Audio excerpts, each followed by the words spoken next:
On the first day of being reborn as the Empire's Empress, the Mad Emperor personally offered her a cup of poisoned wine. It left her with only 6 months to live. To survive, she had to escape this devil tonight. Deep in the Imperial Palace, Empress Kaina was alone in her room. Suddenly, footsteps broke the deep silence of the night. Kaina cautiously turned around. She questioned Serial, who had arrived late at night. "Why are you here so late?" Serial didn't answer.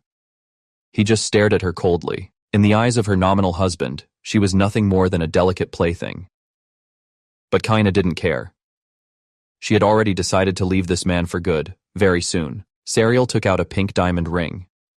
He forcefully put it on Kaina's finger, claiming it was a reward for her. Kaina smiled and thanked him outwardly. But inwardly, she was calculating the ring's value. If she sold this, it would be enough for her to live comfortably for the rest of her life. She secretly calculated the countdown to her escape. Only 3 months remained until her planned departure. Meanwhile, Serial looked at his wife. He sneered inwardly, believing Kaina had at most 6 months left to live. The tyrant thought he had the upper hand. But he had no idea Kaina had already discovered the poison in the wine, and that the poison wouldn't work on her at all. Serial stared at the woman before him. A flicker of complex emotion crossed his eyes. Before Kaina could react, he suddenly pulled her into his embrace. This sudden intimacy instantly froze the air in the room. Serial lowered his head slightly.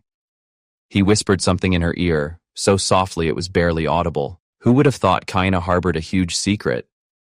She was actually a transmigrator, reborn into a novel she had read in her previous life. According to the original novel's plot, Serial was a complete madman. He would personally poison her at tonight's banquet, leaving Kaina with only 6 months to live. The tyrant didn't kill her directly. He only wanted to savor her struggles and despair as death approached. Kaina once asked him why he didn't just kill her directly. Serial sneered in response. "If I just let you die, what fun would there be in this game?" In the original novel, Serial was a tyrant who ruled through terror. He was ruthless from childhood, killing his own brother at 9. At 13, he forcibly ascended the throne and seized power. Ordinary killings no longer satisfied him. He began seeking more thrilling prey. He utterly detested the Saintess, even attempting to kill Flora multiple times. However, evil deeds bring retribution. At the end of the story, he would be utterly defeated by the adventurer hero, Yu Xian. He would meet a tragic and miserable end. The wife, tortured to death by poison in the book, was clearly herself now. A call from her maid, Bestie, pulled Kaina from her thoughts. She quickly hid the panic on her face. Bestie thought her mistress was nervous about the banquet. Kaina could only play along with her words. In Bestie's eyes, this was a good sign that the Emperor was finally coming to his senses. She even wished them a good night together. Kaina knew very well. According to the original plot, the poisoned wine Serial offered tonight was the beginning of her demise. This poisoned wine was unavoidable. What was she to do? Serial was the Empire's supreme ruler. Kaina had no room to refuse the poisoned wine he personally offered. She forced herself to calm down. She had read that novel countless times. It must contain a clue to break free. As a director managing dozens of people, she had seen it all. She was sure she could find a way out this time too. Watching Kaina fret, Bestie was completely dumbfounded. She thought her mistress was simply under too much stress. At this critical moment, a flash of inspiration struck Kaina. She finally thought of a crucial clue. If she could find the genius pharmacist, Gamma, and have him prepare an antidote in time, her life would be saved. Later in the original novel, Yu Xian was poisoned. Flora went to beg Gamma for help, but was cruelly rejected due to her commoner status. In despair, Flora awakened as a saintess. Only then did she save Yu Xian with her divine power. Now that she had the clue about Gamma, she had to act immediately. Kaina turned and instructed Bestie to prepare a maid's outfit. She would personally go out of the city to find the pharmacist. Hearing this absurd command, Bestie froze in place. How could the noble empress suddenly want to disguise herself as a maid and leave the city? She quickly spoke up, reminding Kaina that she needed the emperor's permission to leave the city. Kaina flatly refused, stating there was no need to consult Serial. She usually kept to herself in the palace. No one outside recognized her face. If she changed into a maid's outfit, she could slip out of the palace unnoticed. Seeing Bestie hesitate, Kaina commanded her to comply. However, mentioning Serial still made Kaina wary. Just thinking of that man's cold, dangerous red eyes sent shivers down her spine. In Serial's eyes, all living beings in this world, including his nominal wife Kaina, were mere playthings for his amusement. Those icy eyes held no human emotion whatsoever. This empire was initially just a small country on the continent. But ever since Serial ascended the throne at 13, he began to aggressively invade neighboring countries. Through continuous bloody wars, he transformed the nation into the continent's foremost empire. During this time, only a small country called Arborg barely escaped. It was due to its scarce resources and small territory. Everyone thought he wouldn't bother with this place. But he still suddenly launched an attack. The reason? He merely wanted to test a newly developed weapon. To save itself, Arborg offered Kaina as tribute to the Tyrant Serial. After all, she didn't possess magic like her sister. To her family, her only value was as a sacrifice. But after Serial brought her back to the palace, he hadn't decided how to deal with her. Until one day, the madman suddenly had a wicked idea. He would slowly torture Kaina to death with chronic poison, and he would treat it as entertainment for his boring life. This was a complete pervert. Kaina refused to sit idly by and become his puppet. Since she had been given a rare second chance at life, she had to escape this devil, no matter what. On their wedding night, the emperor forced her to drink a deadly poison that would kill her in 6 months. But she drank it all in one gulp, even smiling. The mad emperor was completely enraged by this abnormal reaction. He immediately drew his sword and held it to her neck. To escape poverty, she had studied desperately since childhood. She finally managed to get into a top university on a scholarship. But after graduation, terrified of returning to her old impoverished life, she worked relentlessly like a machine, without a single day's rest. Her body eventually gave out, and she died suddenly in her office. At that moment, her heart was filled with regret. If she could live again, she vowed to live for herself. As her memories of her past life became clearer, her will to survive was fully awakened. After changing into casual clothes, she rushed through the streets with Bestie. Bestie barely kept up behind her, wondering. It was her first time in the capital, yet her mistress seemed so familiar with the roads. Kaina could only make up an excuse, saying she was so bored in her room that she had memorized the map by heart. As they spoke, the two stopped in front of a building. Bestie looked up. Isn't this just an ordinary pharmacy? Just then, the stone door suddenly opened from within. A man with a cold face walked out, ungraciously asking what they wanted. Who would have thought this unfriendly-looking man was the genius pharmacist Gamma, who could save her life? In the original novel, Gamma was notoriously snobbish. While this personality was annoying, for Kaina now, it was good news. Kaina decided to be direct. She revealed her identity as Empress and demanded he prepare an antidote, but Gamma sneered. He was a pharmacist personally recognized by the Emperor. How could he be easily ordered around? Words alone were clearly useless. Kaina directly drew her ceremonial sword. Gamma stared at the short sword on the table, completely stunned. The crest on the sword was the Emperor's exclusive mark. He couldn't fathom how this woman in front of him possessed such an item. Facing Gamma's questioning, Kaina didn't intend to hide anything. She directly stated it was a family short sword she received upon entering the palace. Although not personally given by Serial, its origin was significant. At that time, the prime minister who presented the sword had specifically instructed her. If she couldn't bear the emperor's torment, she should use this sword to end her own life. In short, it was the royal family's way of offering her a dignified death. Hearing this, Gamma's mind instantly cleared. Wasn't this the rumored empress herself? Gamma apologized profusely. Please forgive my rudeness. Please, have a seat here. Kaina spoke. I received a secret commission from above. Because the matter is too important, I came personally. Gamma asked, what is the specific nature of this commission? Kaina replied, they wish for you to immediately prepare an antidote for the 6-month death poison. Gamma was puzzled. That poison had only been delivered a few days ago. But then he reconsidered. It was common for the capricious emperor to change his mind. Kaina took out a treasure. If you can prepare the antidote, this will be yours. Kaina warned coldly. If you dare refuse, you know the consequences. The emperor's temper is not to be trifled with. Hearing this and seeing the treasure on the table, Gamma quickly agreed. He said he would go prepare it right away. 3 hours passed. Gamma actually prepared the potion. If taken before a meal, it would completely neutralize the 6-month death poison. Looking at the potion, Kaina felt a pang of doubt. Was this speed a bit too fast? Kaina stared at Gamma, warning. If this medicine doesn't work, You know the consequences. Gamma, however, thumped his chest, guaranteeing, it's absolutely impossible for it not to work. This is medicine prepared by Gamma himself. Kana handed over the necklace. All right, I'll trust you this time. This is your reward. Gamma was overjoyed, thanking Kana repeatedly. He even said she could come to him any time if she needed anything in the future.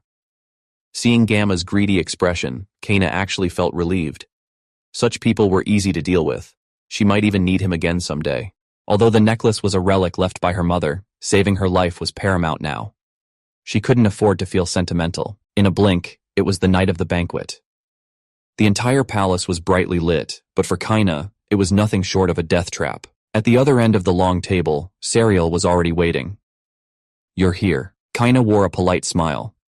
Since it's His Majesty the Emperor's invitation, of course I must arrive on time. Sariel smiled and said, This wine was specially prepared for you. Drink it all in one go. It was finally here. Though she still felt a little nervous, there was no turning back now. Kaina tilted her head back and drank the wine in the cup completely. Gamma was a genius pharmacist.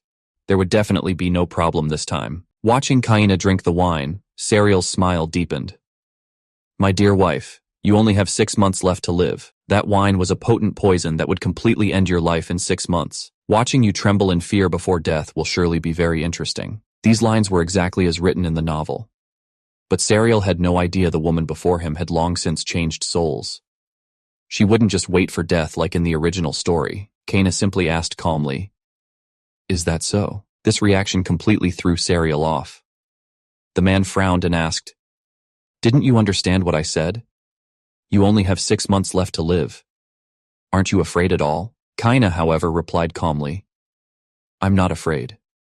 I simply choose to accept my fate. Hearing this answer, Sariel was stunned. He muttered to himself, Accept my fate. At that moment, Sariel's aura completely changed. This was trouble. What crazy act would this mad emperor commit next? Honestly, Kaina wanted to escape immediately, but reality wouldn't allow it. The entire capital was heavily guarded. All entries and exits required strict identity checks. If Sariel caught her trying to escape, it would be a death sentence. So, the top priority was not to provoke this madman. She had to stabilize him first. Kaina had already planned it out. She intended to use illness as an excuse to request moving to a villa outside the city. As long as she could successfully leave the palace, she could then fake her death and disappear completely. In her previous life, she had worked herself to death for money. In this life, she only wanted to live freely. The original novel clearly stated that Sariel hated pure and weak people the most. If that was the case, she had to completely shed her former weak self. From now on, she would be an empress who was cunning and strong enough. Seeing Kaina's unperturbed expression, Sariel completely lost his patience. The man sneered coldly. You can't even please me? What a useless waste. With that, Sariel stood up, ready to leave.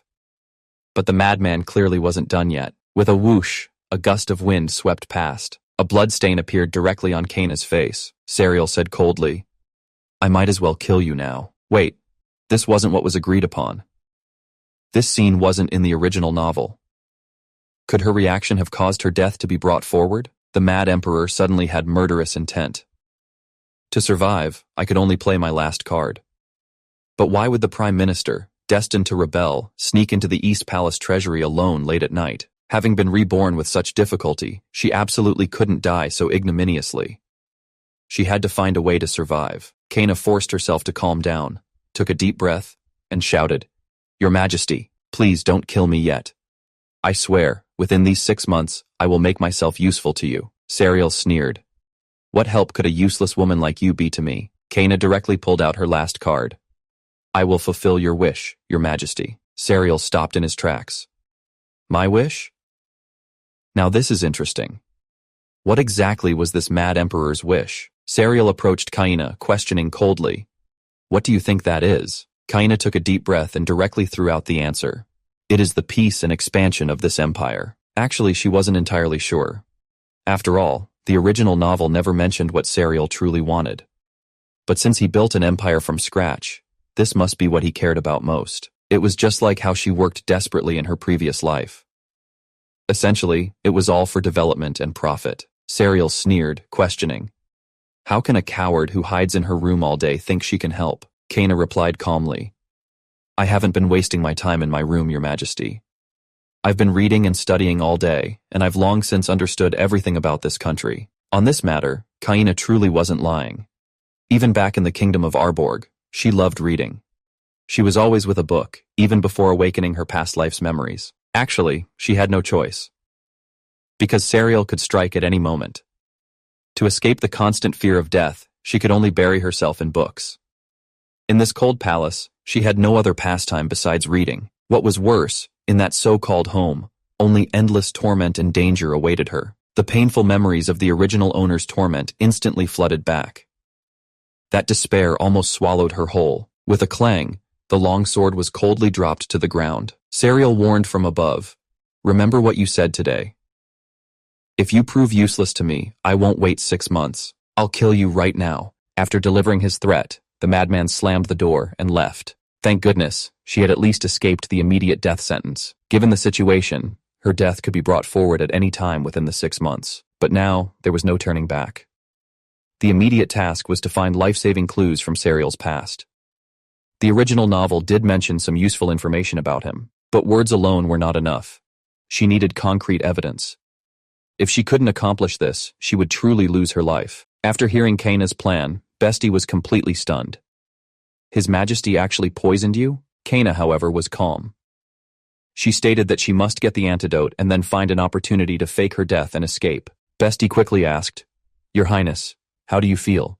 Did the antidote not work at all?" Kaina quickly reassured Bestie, saying she felt no discomfort now. Although whether the antidote truly worked wouldn't be known for 6 months, for now, she could only choose to trust Gamma. Looking at the loyal Bestie, Kaina felt much more at ease. Back in her home country, when she was a neglected princess, only Bestie had stayed by her side, caring for her. This friendship was truly rare. Kaina smiled and thanked her. Before the two could say more, heavy footsteps suddenly echoed from outside the door. Raphael. It was this man who had given Kaina the short sword engraved with the dragon crest. He had also advised her to end her own life if she couldn't bear the torment. However, Raphael's identity was not simple.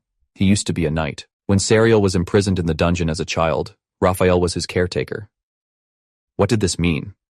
Raphael definitely knew Sariel's secrets from back then. Raphael was not only Sariel's sole ally back then. After Sariel ascended the throne, he directly became the prime minister. It could be said that without Raphael, there would be no emperor today. He was also the only person Sariel truly trusted. But who would have thought this seemingly loyal ally would eventually betray Sariel? After Sariel's death, he usurped the throne and became emperor himself. Once emperor, to satisfy his greed, he implemented a rule even more brutal than Sariel's. The result, he completely enraged Yusion, and ultimately died directly at Yusion's hands. Kaina recalled the novel's setting. Raphael's kindness to young Sariel back then was not genuine. It was merely a setup for his future usurpation. If she could find irrefutable evidence of Raphael's malicious intentions, Sariel should start to trust her. This was an excellent opportunity to save her life. Raphael smiled slightly. He courteously greeted Kaina with a bow. Kaina responded politely, saying long time no see. She even specifically mentioned the short sword, wanting to thank him for his kindness in person. Raphael, however, replied indifferently, "His Majesty tends to go overboard. I merely thought that short sword might come in handy sooner or later." Here's the translated script, maintaining the original scene structure and dramatic tone. This guy is absolutely insane. He didn't send the dagger to help me. He wanted me to die sooner. After all, I'm still Sariel's nominal wife. If Raphael wants to be emperor, he won't leave anyone close to Sariel alive. That includes me, his nominal empress. Raphael asked, "Where have you been?" Kaina replied, "His Majesty invited me to dinner." Raphael smiled. "So it was tonight." Then he asked, "Did that dagger finally come in handy?" This old fox was clearly trying to test if I'd drunk the poison. He wanted to know if I was suffering a fate worse than death. Kaina smiled and replied, "No. It was a very wonderful night." Raphael acknowledged her. He didn't say anything more. "That's good. I'll take my leave then." This old fox was polite, but he must have already grown suspicious. The path ahead would likely be even more difficult. Kaina couldn't help but complain. Why is everyone in this story insane? And why was Raphael in the East Palace? Wait, on second thought, Something was definitely off. Raphael hadn't brought a single attendant with him. The East Palace was Serial's private residence. The place for handling state affairs was clearly in the Central Palace. As Prime Minister, Raphael had come to the East Palace alone at this particular time. What exactly did he want? Besti noticed Kaina's unusual behavior. She asked, "What's wrong?" Kaina voiced her doubts. It was indeed illogical for Raphael, the Prime Minister, to come to the East Palace. After hearing Kaina's question, Besti casually mentioned, maybe he went to the Treasury? After all, due to strict security, the Treasury was the only department located in the East Palace. Hearing the words Treasury, Kaina's mind suddenly lit up. She remembered a plot point from the original novel she'd read in her previous life. At the time, she couldn't understand it at all. Raphael was just a minor count by birth. Even as Prime Minister, how could he so smoothly usurp the throne after Serial's death and become emperor? Now, it seemed the answer was likely hidden in this treasury. With so many high-ranking nobles closer to the throne than Raphael, how did he manage to bypass everyone and successfully usurp power? To uncover this secret, Kaina immediately called out to Besti, "I want to go to the treasury. Can you take me there?" The monster, imprisoned in the dungeon, had actually killed his brother and father to usurp the throne. The unsuspecting empress, to save her life, brought crucial evidence and broke into his bedroom late at night. But she was cornered by the shirtless emperor. An ancient legend had always circulated within the Lanzak royal family. One of the twins would become an evil danger to the kingdom. A pair of red-eyed twins was born into the royal family. But because of that ancient prophecy, the king decided the younger brother, who hadn't cried at birth, was the harbinger of disaster. He completely erased all traces of his existence. The older brother became the empire's sole heir. That was Serial, who grew up cherished by his parents. As for the younger brother, treated as a monster, he not only lacked a name, but was also confined like trash in a dark dungeon. However, fate had other plans. The king sent a knight to guard him in the dungeon. This knight not only taught him to read and write, but also imparted his sword skills. That younger brother, imprisoned in the dungeon, escaped at the age of 9. He personally eliminated his brother and parents. Then he assumed Serial's name and identity, making everything appear to be the work of assassins. In that dark, sunless dungeon, all the guards treated him like an animal. Only Raphael was an exception. He secretly brought him food and always respectfully addressed him as, "Your Highness." Through the iron bars, Raphael praised, "Your Highness, you are truly a genius in both reading and swordsmanship." Faced with Raphael's flattery, the young Serial remained silent. Although Serial outwardly ignored Raphael's words, in his heart, Raphael was the only one who stood by him. Now, Serial stood alone by the window, his expression terribly grim. He let out a cold snort. Clearly his mood was at its absolute worst. Kaina arrived at the treasury hall, ready to try her luck there. Seeing the empress, who usually kept to herself, suddenly appear, 2 staff members nearby immediately began to whisper. One asked, "Who is that?" The other replied, "It's the empress. I heard she was sent here after our country lost the war." The first person wondered, "She's been locked in her room for 7 months. Why is she suddenly out today? She never showed up for any ceremonies before." Kaina completely ignored the gossip. She walked straight up and asked directly, "May I see the ledgers?" Faced with Kaina's sudden visit, Finance Minister Votis asked, somewhat confused, "Forgive me, but who are you?" Kaina calmly replied, "I am Kaina Celeste Lanzak." Hearing the name, Votis was clearly surprised, but he quickly recovered, saying, "My apologies. That was rude of me. I am Finance Minister Votis." Although he apologized verbally, Votis remained firmly seated. He didn't even make a move to stand up and bow. His attitude was already very clear. In this palace, no one took her, the Empress, seriously. Votis asked, somewhat warily, "Why do you wish to see the ledgers?" Kaina calmly replied, "I want to understand the Empire's financial situation." Hearing this, Votis froze for a moment. The 2 staff members nearby even scoffed aloud, mocking, what could a flower vase Empress possibly understand about ledgers? Their attitude was already very clear. In their eyes, Kaina was merely a nominal Empress. She had no right to interfere in state affairs. Kaina knew very well that unlike the common people outside, these individuals had seen through her this morning. She was just a nominal empress, in reality, Serial's plaything. Although it was a bit late to realize it now, she truly had no standing in this palace. But had these people perhaps misunderstood something? Even if she was just a plaything, as long as Serial hadn't deposed her, she was still the Empire's sole empress. Kaina asked coldly, "Is there something you don't want me to see?" This was a lesson she'd learned with blood in her previous life. She absolutely couldn't let subordinates walk all over her. Even if she felt uncertain inside, a leader had to stand tall and endure. That was the demeanor of someone in power. Votis was speechless. He could only awkwardly reply, "You're overthinking it." Then, he finally stood up properly. Votis led the way, taking Kaina to the treasury door. As the large door slowly opened, the sight inside gave Kaina a sense of certainty. Looking at the mountain of ledgers before her, the sheer volume was immense. Just as she had predicted, Raphael's secret was definitely hidden within. Although the workload was astonishing, her life was currently hanging by a thread. No matter the cost, she had to uncover that crucial evidence. After sifting through piles of ledgers for a long time, Kaina finally found a breakthrough. The ledgers recorded a massive expenditure. It was listed as renovation fees for the Imperial City Orphanage, but this sum of money seemed suspicious no matter how she looked at it.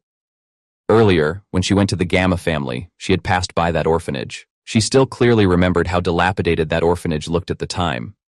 If this huge sum had truly been spent, how could the place still be in such a mess? Tracing this account, the name of the person in charge of this renovation project was clearly listed as Raphael. The truth was now clear. Raphael was definitely embezzling funds. Was this missing fortune his startup capital for rebellion? From that day on, Kaina and her maid spent day and night immersed in the treasury, poring over old ledgers. This investigation was significant. She uncovered several more problematic large expenditures, and the final destination of all this money pointed to the same person, Raphael. This old fox likely used all this money to bribe influential nobles. The empire's finances were already strained. Adding up all these fraudulent accounts, the amount was simply staggering. As long as she handed these ledgers to Serial, he would definitely investigate thoroughly. Kaina picked up the ledgers and told Votis, "I'm borrowing these ledgers for now. I'll return them soon." Votis was somewhat hesitant, but he dared not obstruct the Empress's command. If she could prove Raphael was embezzling from the national treasury to win over influential nobles, Serial absolutely wouldn't stand idly by. He would surely detect this long-planned coup. This was her only trump card to save her life. As soon as she presented the evidence, Raphael's end would come. A week quickly passed. Kaina went directly to Serial's bedroom door. This past week had truly exhausted her. To submit the evidence, she had filed countless applications. All of them were mercilessly rejected. Since the formal channels were blocked, she could only choose the most direct method: stand guard here. Although she didn't know where the Mad Emperor was during the day, he had to return to his bedroom to sleep at night. After waiting so long, Serial finally appeared. But before Kaina could step forward to speak, a nearby guard swiftly drew his longsword. He pointed it directly at her. "Stop! Who goes there?" Serial just watched coldly, not even batting an eyelid. This Mad Emperor saw his own wife with a sword at her throat. He was truly this cold-blooded. She already knew this madman had a terrible attitude. But seeing his disgusted expression, Kaina still felt a surge of anger. Serial just stared at her coldly. Kaina took a deep breath and announced her name directly. Hearing that name, the nearby guards were instantly stunned. Kaina looked at Serial and calmly stated, "I am here to report something important to His Majesty." As the door closed behind her, Kaina truly felt like a lamb entering a tiger's den. Thinking about it, this was her first time entering Serial's bedroom. But it wasn't surprising. After all, even on their wedding night, that madman hadn't given her a proper look. But before she could think further, Serial actually started undressing right in front of her. Kaina was completely bewildered. She had never seen such a scene in her life. What was worse, Serial, shirtless, was now approaching her directly. Kaina was utterly panicked. She hastily asked him, "Why are you taking off your clothes?" Serial sneered and retorted, "You ask why? You came here in the middle of the night, aren't you begging me to sleep with you? You came here in the middle of the night just to beg me to favor you?" The cold-blooded emperor grabbed the empress by the neck. This was not flirting, but a deadly threat. To survive, she could only play her last card. Before Kaina could react, Serial pulled her closer. "Did I guess wrong?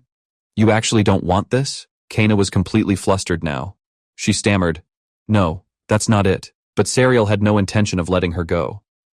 The man continued to press closer, coldly demanding, "Or are you saying, you came here in the middle of the night because you're eager to die before the 6-month deadline?" The sharp pain in her neck brought Kaina back to her senses. Yes, this was Serial's true face. How could a cold-blooded monster like him have any tenderness between a man and a woman? In his eyes, everyone in this world existed only to obey him. In this madman's eyes, she was just a plaything he could crush at any moment. To save her life, she forced herself to calm down. "Your Majesty, I promised you before that I would make myself useful." Then she handed over the thick stack of ledgers. "This is my report on the Treasury's abnormal funds." Now, Serial was also somewhat surprised. "So, You mean Raphael is embezzling money from the national treasury? Although the evidence had been submitted, Kaina felt no certainty at all. After all, in Serial's eyes, an empress who suddenly switched sides might be even more suspicious than Raphael. But Kaina knew very well that Raphael's rebellion was an undeniable fact. This information was absolutely priceless to Serial. Kaina forced herself to explain. Every single account here was personally copied by me from the National Treasury ledgers. But Serial wasn't convinced.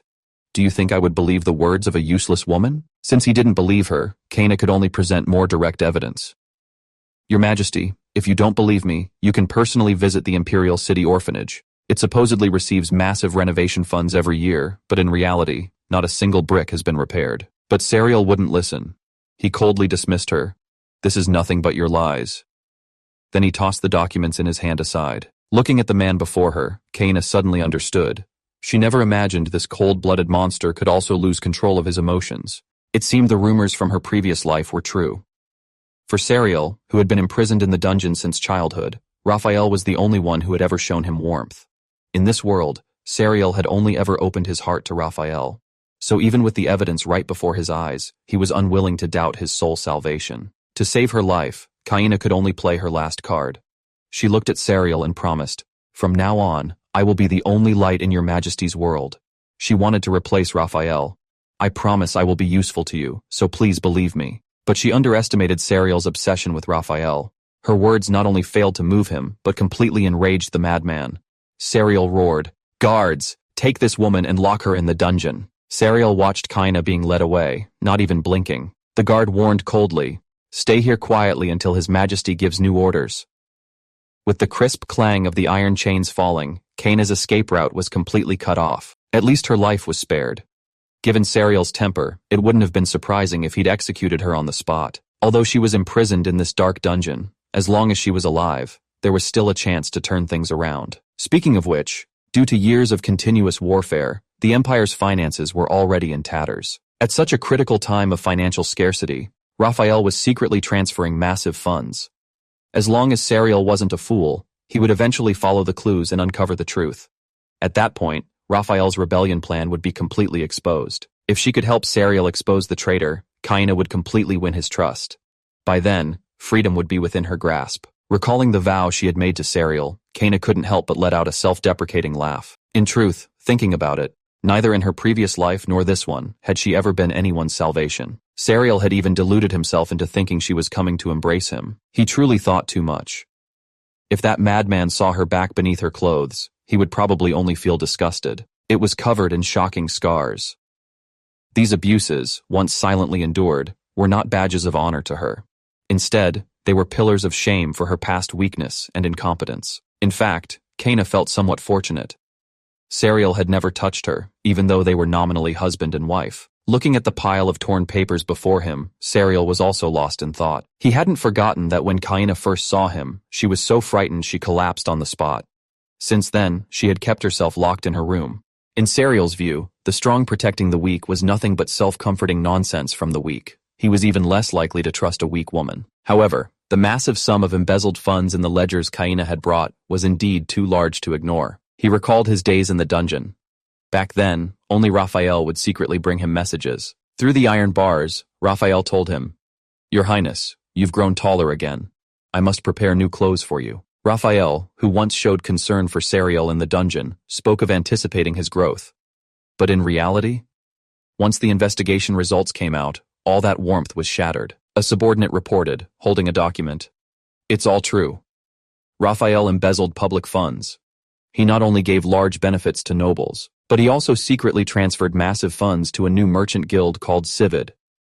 This so-called guild appeared to be a legitimate business, but in reality, it was a secret base for rebellion. Their main base was located in a back room of a tavern in the Imperial City. Furthermore, according to intelligence, Raphael frequently frequented this place. To infiltrate this place, one had to use a specific password. That password was Dawn Dragon's Drink. Serial, dressed in a black cloak, arrived alone at the tavern. He whispered the password to the bartender behind the counter. The bartender lowered his voice and pointed a direction. The room at the end of the hallway. As Serial reached the door, he heard voices from inside. The person in the room said, "Serial is a monster. I personally taught him his swordsmanship. No one understands him better than I do." The speaker was none other than Raphael. This old fox was conspiring with his accomplices. If we're not careful, he'll eliminate our entire guild. Unless we can find a swordsman stronger than him, our plan can't proceed. A nearby accomplice looked troubled. Such a master isn't easy to find. Raphael sneered and replied, if we can't find one, then we'll just have to cultivate one ourselves. As long as we work together, we can definitely eliminate Serial. But before they could rejoice for too long, footsteps suddenly echoed from outside the door. The newcomer directly called out his name, Raphael. At that voice, everyone in the room froze. Serial spoke coldly. There is no swordsman in this world who can rival me. You are truly foolish not to understand even that. Raphael was so startled he could barely speak. He exclaimed, Your Majesty, how are you here? This was truly walking into a trap.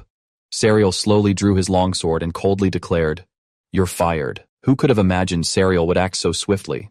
There was no one left alive in the entire room. The once arrogant Raphael was now a cold corpse. His ambition and schemes had reached their definitive end here. Serial looked at everything coldly and murmured, How uninteresting. He remembered Kaina's promise to him. She would be the only light in Serial's world. Serial merely snorted coldly. He uttered 2 words.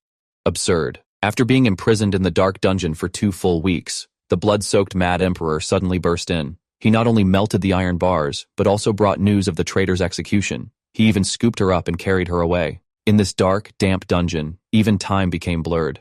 Kaina could no longer remember how long she had endured here. 2 full weeks had passed. Every day she could only eat hard, dry bread and a little water to sustain herself. Most people couldn't endure such cruel torment. Kaina pondered to herself. Serial must have already uncovered Raphael's plot to rebel. So why was she still imprisoned here? She had provided such crucial information. By all accounts, she should have been greatly rewarded, but she quickly realized. Serial was a complete demon. He couldn't be measured by normal standards. Looking at the cold stone walls around her, Kaina's heart was filled with despair. Was she truly going to die here? Just then, a sudden clamor of footsteps came from outside. Someone was quietly urging Serial to bathe and change first. They didn't want him seen in such a state, which would invite even worse rumors. But Serial ignored the advice. He coldly snapped, Shut up. Do you want to die? Hearing that familiar voice, Kaina instantly became alert. Serial was walking towards her, step by step. His face still bore traces of fresh blood. Before Kaina could react, Serial directly extended his hand. A furious burst of fire magic erupted instantly. Even the thick iron bars were easily melted. She knew he was skilled in fire magic, but to be this powerful was truly beyond her expectations. Serial spoke coldly. I killed Raphael. This news struck Kaina like a bolt from the blue. She had only expected him to be imprisoned, never that Serial would directly order his death. Serial looked down at her, stating coldly, I admit, you are very useful to me. Kaina stared at his blood-stained palm. She knew it was her only lifeline, but she didn't even have the strength to lift her hand. Serial sneered, his eyes full of mockery. How pathetic. Just a few days imprisoned, and you're already in such a sorry state. He then took off his outer coat, tossing it aside with a cold remark. You are truly weak. But who would have thought this icy man would, the next second, directly pick her up? This sudden action left Kaina completely stunned. Serial actually hugged her? What was this madman thinking? She should have felt afraid, yet leaning in this blood-soaked man's arms, a strange sense of security bloomed in her heart. As Serial carried her away with long strides, the surrounding attendants were all dumbfounded. Serial spoke coldly. Those fools actually thought they could kill me. I killed about a dozen in their main camp, but there are still some who escaped.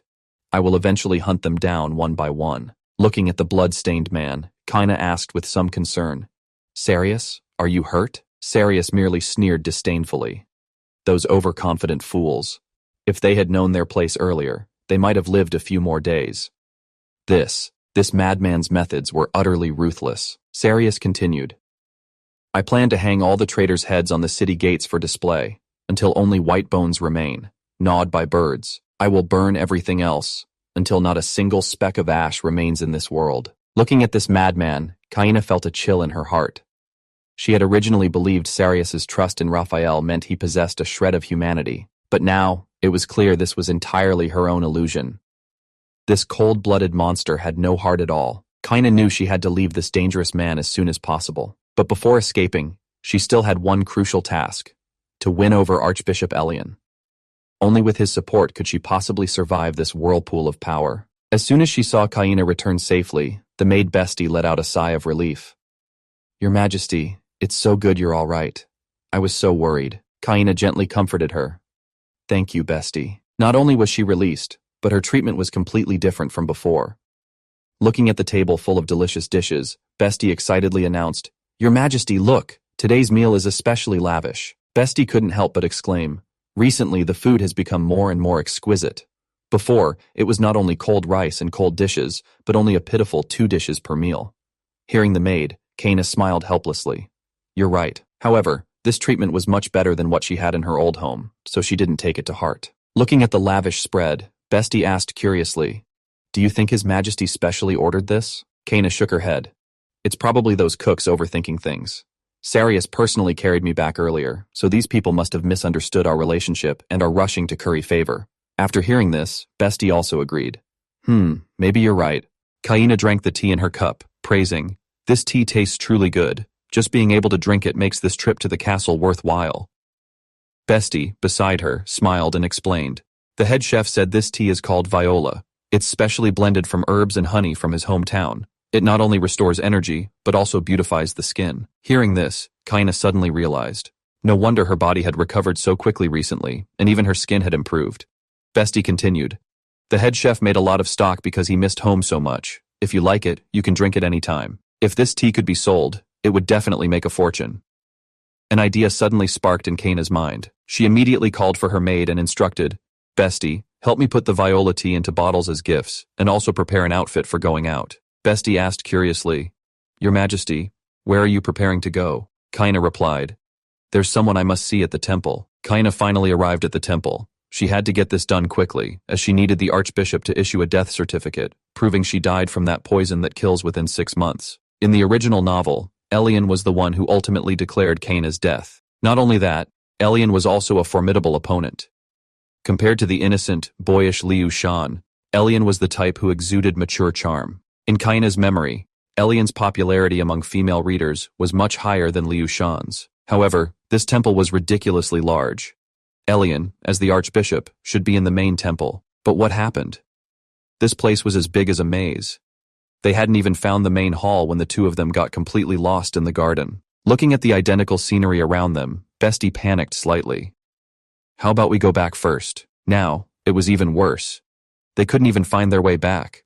This temple trip had just begun, and they were already stuck at the first hurdle. Who would have thought that before they could even ask for directions, Kaina and Bestie would stumble upon a big piece of gossip?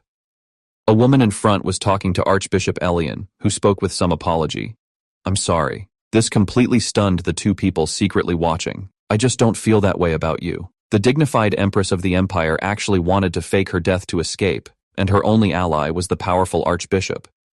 But just as the plan was about to succeed, the tyrannical Emperor suddenly blocked her path. Bestie, hiding behind the pillar, was dumbfounded. She whispered, Is this really the temple? Kaina replied helplessly, Indeed it is, and the most sacred central temple at that. Who would have thought that in such a solemn place, we'd stumble upon the Archbishop rejecting someone's advances? Looking at Elian's cold back, Kaina recognized him at a glance. This appearance was definitely Archbishop Elian, exactly as described in the novel. With such looks, it was no wonder women threw themselves at him. Even for a clergyman, his good looks were truly undeniable. Looking at the handsome blonde man not far away, Kaina whispered to her maid, He should be Archbishop Elian. Hearing this, Bestie was completely surprised. She gasped softly. He's actually so young. I thought he'd be an old man. This guy truly exuded charm. But facing such an unyielding character, could she really win him over? Elian suddenly spoke. Are you two lost? This startled the two people hiding behind. They didn't expect to be discovered so quickly. Elian continued. Please allow me to guide you out. Kaina then realized this guy wasn't just a clergyman. He was also a hidden master swordsman. No wonder his perception was so keen. Since they had already been discovered, Kaina simply walked out directly. As soon as he saw it was Kaina, Elian was also a little surprised. However, he quickly reacted, bowing respectfully. It is an honor to meet you, Empress. I am Elian, Archbishop of the Central Temple. Kaina asked with some surprise. You know who I am? Elian smiled slightly and explained. I was also present at your palace entry ceremony. Such a beautiful face as yours, once seen, can never be forgotten. However, Kaina wasn't fooled by sweet words. She had clearly been wearing a veil at the time, so how could this guy have seen her clearly? Bestie, on the other hand, was already excited. Although she had doubts, now was not the time to dwell on it. Kana took the initiative to speak. Archbishop Elian, I have something important to discuss with you. To build rapport, Kaina took out the gift she had prepared. Please try this. It's a special tea made by our castle's head chef. Elian didn't stand on ceremony. He smiled and replied, Thank you for sharing such a rare delicacy. I'll go brew it now. After the tea was brewed, Elian took a sip. The taste immediately invigorated him. Elian couldn't help but praise, I've never tasted such delicious tea. If this were released to the market, it would definitely be very popular. Kaina smiled and said, It's my honor to receive your praise. After the pleasantries were over, Elian took the initiative to get to the point, asking Kaina what important matter she had specially come for today. Looking at this gentle man, Kaina remained extremely wary. This guy, becoming an archbishop at such a young age, was definitely not a simple character. If she was fooled by his gentle appearance, it would be completely over for her. Kaina directly threw out her bargaining chip. I can help you solve your current troubles. Hearing this, Elian was clearly a little surprised. My troubles? Kaina smiled slightly, directly revealing his deepest hidden secret. You've been having nightmares every night recently, haven't you? And you've actually been secretly searching for the whereabouts of the saintess, right? Elian completely couldn't sit still now. I've never mentioned this to anyone. How exactly do you know? Elian had heard divine messages in his dreams since childhood, telling him to search for the saintess's whereabouts. And a year later, he would meet Flora and recognize her as the saintess at first sight. Facing the questioning, Kaina had already prepared her excuse. Because I also received divine messages in my dreams. God told me to tell you the whereabouts of the saintess. She couldn't just directly tell him she had transmigrated and read the script, right? So using divine messages as an excuse was clearly the safest method. Hearing this explanation, Elian was clearly a little suspicious. He asked doubtfully, Empress, have you truly received divine messages? Although she felt a little nervous inside, she absolutely couldn't show weakness at a time like this. If she lost the upper hand in terms of presence, this deal would completely fall through. Kaina steadied herself and answered firmly, That's right. I dream of these things every night. Hearing about the divine messages, Elian was now completely anxious. He pressed, Where exactly is the saintess? Kaina, however, was not flustered at all. She calmly replied, You can know, but you must agree to one condition. Elian asked back with some doubt.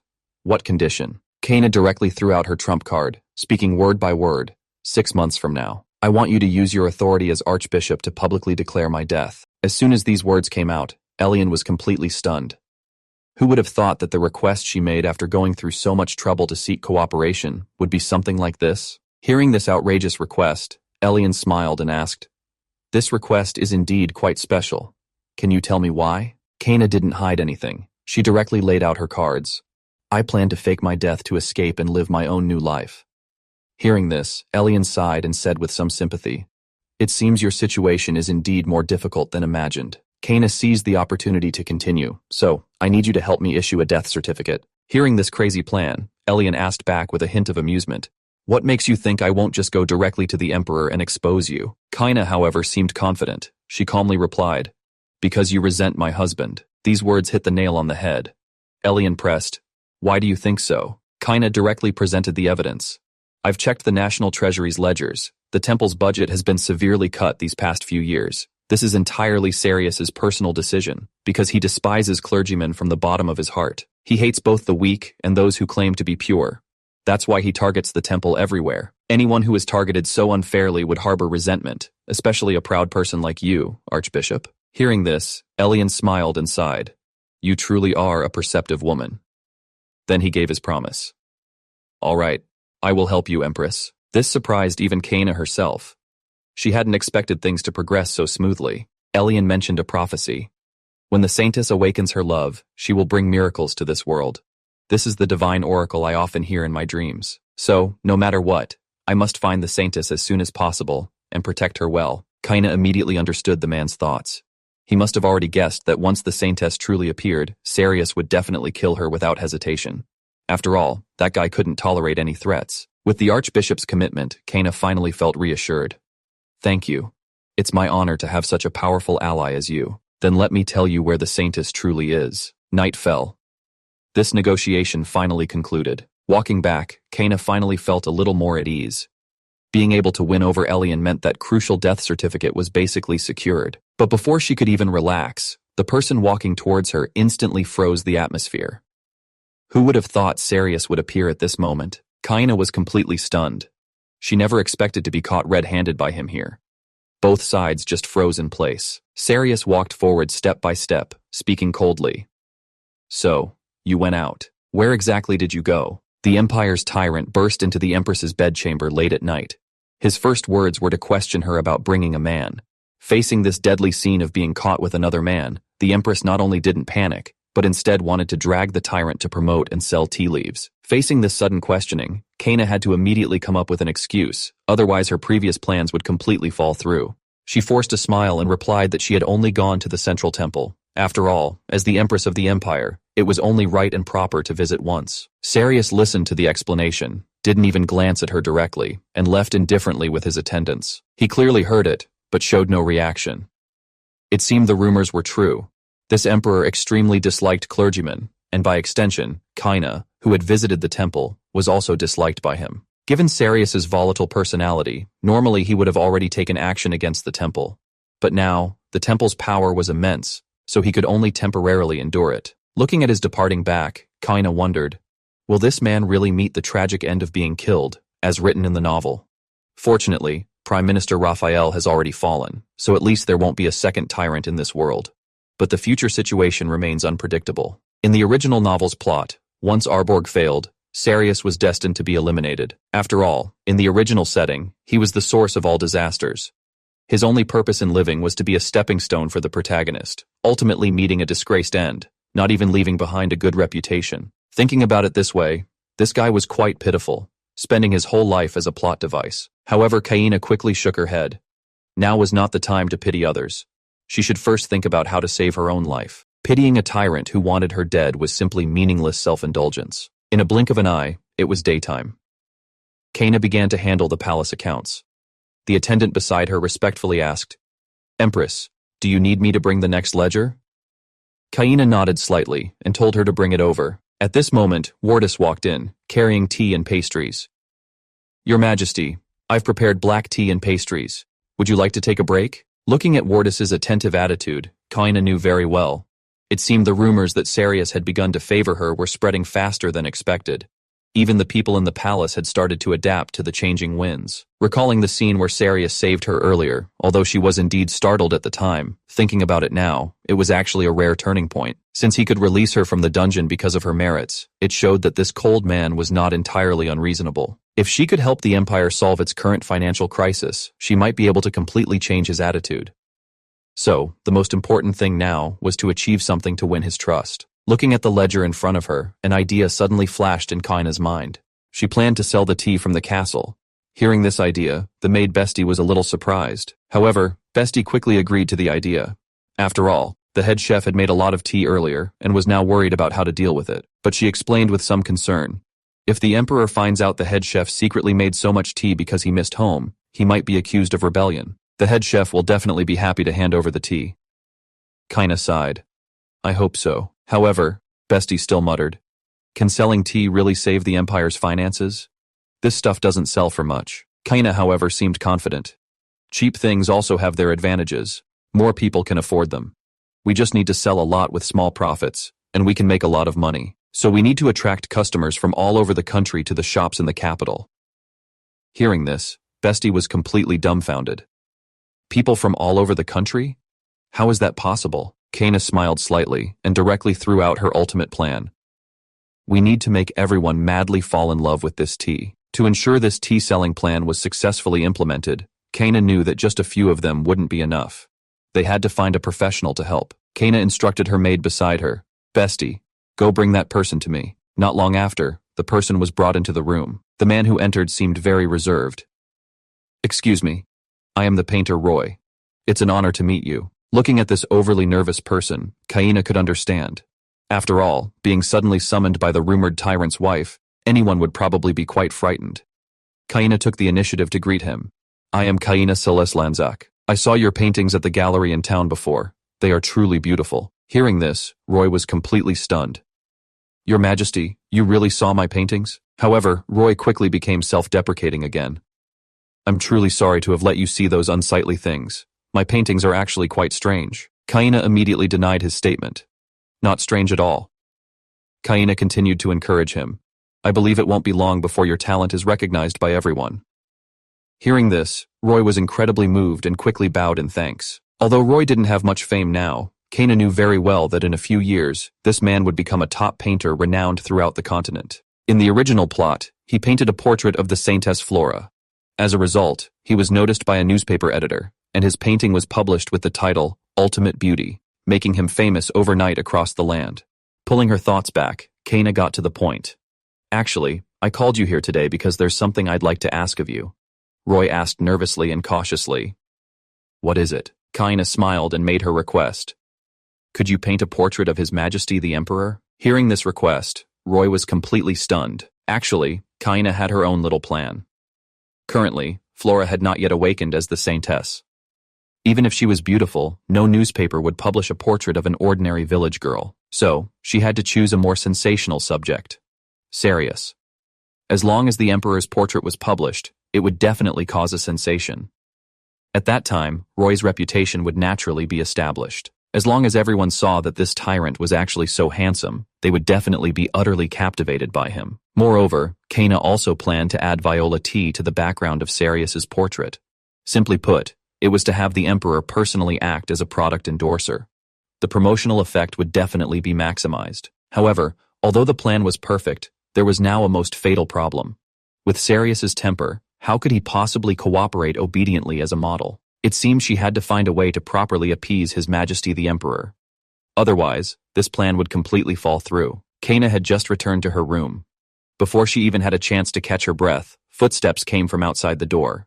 The one who pushed the door open and entered was actually Sarius. Kaina was caught off guard, but on the surface, she still feigned composure. Your Majesty, it's so late. Why have you come? However, on second thought, this might be a good opportunity. She could take the chance to bring up the portrait painting. Kaina was packing, trying to get close to Sarius, but he coldly interrupted her. I heard you brought a man back to your room today. Kaina was stunned. His tone sounded like he was catching her in the act. How could she possibly explain this? Kaina quickly explained. I did bring a man in, but that was just the painter I summoned earlier today. Sarius was a bit surprised. A painter? What could you possibly need him for? Kaina, however, was quite frank. I asked him to paint a portrait of you. Sarius was even more confused. Why paint me? Kaina directly stated her plan. Because your portrait can bring immense wealth. It will be a rare income for the royal family. Sarius was completely speechless. You actually plan to sell my portrait? Kaina quickly waved her hand. Actually, what we really want to sell is this tea called Viola. Few people can afford expensive paintings. But if we sell cheap tea, sales will definitely multiply several times. Kaina's plan was simple. Print Sarius's portrait in newspapers, with a tea pattern in the background. After all, throughout the entire empire, there was no spokesperson handsomer than the emperor. As long as he showed his face, the common people would definitely rush to buy it out of curiosity. Kaina was still enthusiastically outlining the blueprint. As long as this tea sells well, it will not only create jobs, it can even boost the entire empire's economy. But before she could finish, Sarius suddenly interrupted her. Before Kaina could react, Sarius was already right in front of her. Do you really like my face? This sudden move completely disrupted Kaina's thoughts. The handsome face of the empire's tyrant became a sales magnet. While the tea business boomed, a crisis quietly descended. The Saintess, who should have been in the village, vanished into thin air. When they met again, she was disguised as a maid, lurking in the palace. Kaina muttered to herself, although I have no interest in Sarius, I have to admit, this guy is indeed flawless. Looking at the woman in front of him, Sarius coldly stated that he agreed to cooperate with painting the portrait. This surprised Kaina. She quickly thanked him, but she was still puzzled. How could this eccentric tyrant be so agreeable this time? As Sarius turned away, he actually had other plans. If this tea-selling plan didn't work, the consequences would be unpredictable. Sarius coldly dropped a harsh warning. He told Kaina he would personally kill her before the 6-month deadline arrived. A few days later, the portrait painting officially began. Roy nervously painted nearby. Although Sarius complained, he still sat there and cooperated. At the same time, Kaina also began to fully prepare for tea sales. She traveled around with Bestie and the head chef. She opened several shops in the capital in one go. She also worked overnight to produce promotional posters. When newspapers with Sarius's portrait were distributed, the entire capital exploded. The handsome appearance of the tyrant immediately attracted everyone's attention. The subsequent developments were unbelievably smooth. Who would have thought that the tyrant, feared by everyone, would be so handsome? Everyone in the capital began to frantically snatch up the tea. Although the tea was selling like hotcakes, Sarius himself made no statement. This indifferent reaction made everyone uneasy. Kaina, however, was optimistic. Since he hadn't come to cause trouble or tried to take her life, he must have tacitly accepted the outcome. On the other side, Sarius received a letter. It was an application letter from Kaina to Sarius. She hoped to let the head chef return to his hometown, ostensibly to research how to improve the tea. After hearing this request, Sarius said nothing. This attitude clearly implied tacit approval. Upon learning he could finally return home, the head chef couldn't believe his ears. He was so moved, he repeatedly thanked Kaina, vowing to improve the tea quality. Kaina, however, felt that she should be the one saying thank you. After all, the head chef's return this time was a crucial step in her plan. Kaina smiled and said to the head chef, "To produce such delicious tea, your hometown must be a beautiful place. Please be safe on your journey." The head chef nodded repeatedly, deeply moved. Not long after, the head chef packed his bags and set off. Watching his receding figure, Kaina felt a pang of sadness. She didn't have the same pride and longing for her hometown as the head chef did. After all, for Kaina, her hometown was not a warm place. As a daughter exported by the Alpha Kingdom, her past was filled with painful memories. Kaina's mother passed away not long after she was born. In the palace, she was always treated coldly by the queen. After all, she was the child of the king's favorite concubine, and naturally disliked by the queen. What was worse, compared to the queen's daughter Isa, Kaina seemed inferior in every way. Isa not only had noble status, but could even use rare white magic. In everyone's eyes, she shone like a goddess. And Kaina, without any special abilities, standing next to such a halo, was left only with pity and humility. In the queen's eyes, Kaina was a thorn. Whenever there was an opportunity, the queen would drag Kaina into the basement and cruelly torture her with a whip. Whether in her previous life or this one, what Kaina truly longed for was just a place she could call home. To never return to those hellish days, she now had to fight with all her might. As long as she could escape Sarius and gain freedom, she would definitely find her true home. Unconsciously, 2 months passed. The time until the poison took effect was also getting closer. This day, Elian proactively came over. "The royal viola tea is really popular now, isn't it?" Kaina humbly replied. "Thanks to your support, Archbishop, I had the courage to start this business." Elian then teased. "It seems Her Majesty the Empress is the mastermind behind this business. Even the tea in the background of the Emperor's portrait in the newspaper was your idea, wasn't it?" Kaina generously admitted. "That's right. I just wanted to use His Majesty the Emperor's beauty to attract everyone's attention." Elian smiled approvingly after hearing this, praising the idea as truly clever. But Elian's tone suddenly changed. "However, Your Majesty, aren't you yourself more suitable to be a model?" This sudden question made Kaina pause. Elian smiled and continued. "With your beauty, if you personally stepped forward, you would definitely attract everyone's attention." Kaina smiled somewhat awkwardly, politely replying that he was flattering her. However, Kaina knew very well that this guy's smooth talk indicated he was a seasoned flirt. Kaina smiled and explained that she didn't want to steal the spotlight. She never thought of being a model. Actually, Kaina had her own plans. Once she successfully escaped and regained her freedom, if her face was known to everyone, her future reclusive life would be troublesome. Kaina quickly changed the subject, asking if the Archbishop had come specifically today to warn her about something. Elian smiled slightly and replied, "I came specifically to visit you, Your Majesty the Empress." Kaina curiously pressed, "Then what did you want to talk to me about?" Elian suggested they talk somewhere else. After changing locations, Elian directly stated the investigation results. He had sent people to search all the villages in the west, but they couldn't find the young girl with pink gold hair and red eyes. Hearing this news, Kaina asked in disbelief, "Really?" Now things became strange. According to the original novel's plot, Flora should have been obediently staying in her hometown at this time, but now she had vanished into thin air. Had the plot already begun to deviate? Elian began to suspect. "Your Majesty the Empress, what you told me before, surely it wasn't just to use me, was it?" Faced with the Archbishop's questioning, Kaina could only deny it, insisting that she absolutely hadn't deceived him. Elian was clearly not so easily convinced and continued to press. "Is that the truth?" Kaina quickly swore that she had indeed received divine guidance in her dreams. After all, only by involving deities could she explain why she could foresee the future. Although she had temporarily fooled him, Kaina knew very well that if Flora didn't appear, Elian would eventually break ties with her. If she couldn't get that fake death certificate, her escape plan would be completely ruined. Kana could only try to appease him for now, promising that she would definitely find the Saintess. She hoped the Archbishop could give her more time. Fortunately, Elian finally relented, stating that he was willing to trust her one more time. For now, she had managed to fool him. After all, Elian was the most crucial link in her plan. She absolutely couldn't fall out with him now. But where was the Saintess? If she couldn't find her, this cooperation would eventually fall apart. To quickly find the missing Flora, Kana immediately dispatched her trusted maid, Bestie, to inquire in the western villages. This concerned her upcoming fake death plan, and absolutely no mistakes could be made. In the blink of an eye, a week passed. Bestie, however, returned dejectedly, without bringing back any useful clues. Kaina was now completely restless. Since she couldn't rely on others, Kaina decided to personally take Bestie out of the palace to search for her. But after searching for a long time, they still found nothing. Now Kaina began to wonder, how could the original plot deviate so much? Was it because Raphael's premature downfall triggered a butterfly effect? Or did her act of selling tea unintentionally change the story's direction? But panicking now was useless. Kaina forced herself to calm down.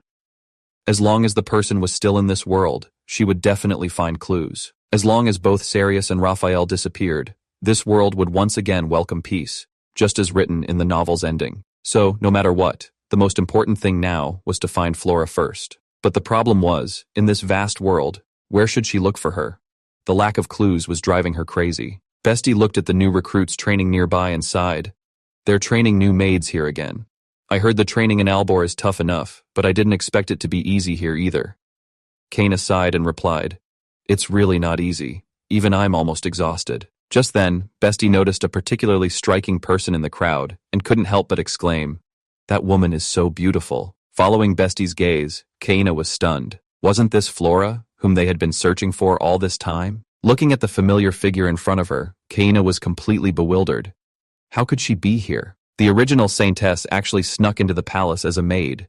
Yet the Archbishop said he couldn't sense any divine power from her. And the Tyrant Emperor had already begun secretly investigating my background. In this deadly game of identity and power, who was the true mastermind? People nearby were still whispering, saying that this girl was so beautiful, she would definitely become a senior maid in the future. But Kaina felt something was wrong. In the original novel's plot, Flora had never been a maid in the palace. This plot deviation was too outrageous. Looking at Flora in front of her, her iconic pink gold long hair was indeed so beautiful that one couldn't look away. As expected of the original novel's protagonist, her beauty was truly impeccable. In the original story setting, except for the unyielding Sarius, she charmed almost all male characters. Looking at such a radiant saintess, Kaina couldn't help but feel a little emotional. What would it feel like to be loved and cherished as the center of the entire world? She was just a supporting character. Who knew how she might die one day? But fortunately, she finally knew Flora's whereabouts. Kaina immediately told Elion this news. But who would have thought that after Elion looked in that direction, he would shake his head? Is that woman really the Saintess? Why don't I feel anything at all? Now it was Kaina's turn to be confused. Elion then explained. The gods granted me the ability to discern the Saintess, but I can't sense anything from Flora. Kaina hastily argued. That's absolutely impossible. The Saintess I saw in my dreams was definitely her. I've already confirmed it. She is Flora from the western village. There's no mistake. Elion sighed. Since you're so certain, then we'll observe her for a while. Once her identity is confirmed, I will immediately bring her back to the temple for protection.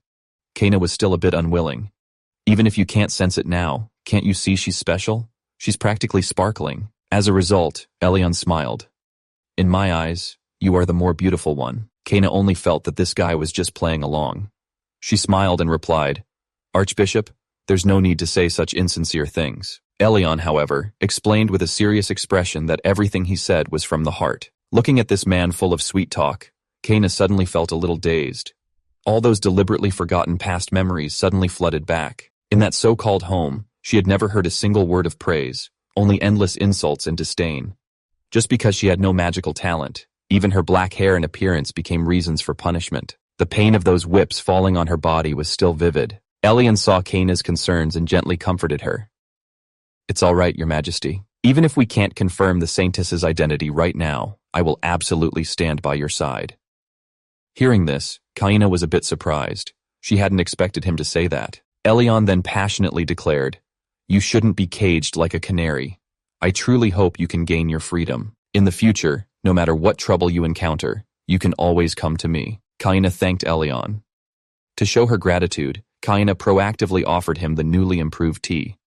If you like it, you can take some of the new Viola tea recipe back with you. This time, the taste is even better than before. Elion gladly accepted. Then I won't be polite. The two walked and chatted. Elion sighed, saying he was also a loyal fan of this tea. Kaina politely responded, I'm truly happy to hear you say that. Just as the two were about to say goodbye, Kaina suddenly stopped. Who would have thought that Sarius was standing right in front of them? What you fear most comes true. Sarius walked directly towards them. Kaina and Elion could only quickly bow, but the tyrant didn't even spare a glance, passing by with a cold face. This attitude clearly showed he was displeased. Why is this guy scarier than usual today? Is it because Elion is here? After all, he's never been friendly towards people from the temple. Sarius was in an extremely bad mood now. Another man. In his eyes, Kaina first brought that painter into her room. Now she was chatting and laughing with Archbishop Elion.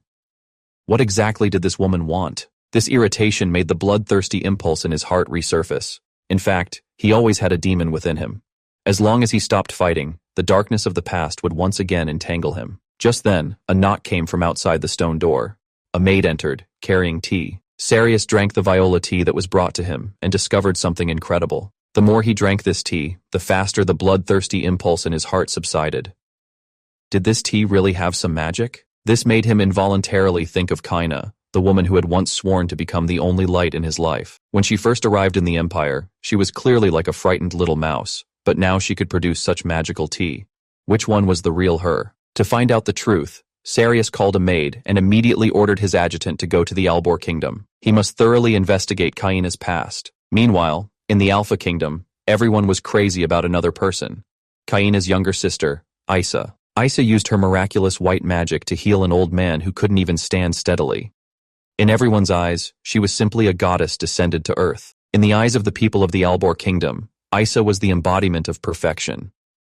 In contrast, Kaina, who was sent for a political marriage, became a negative example in everyone's mouths.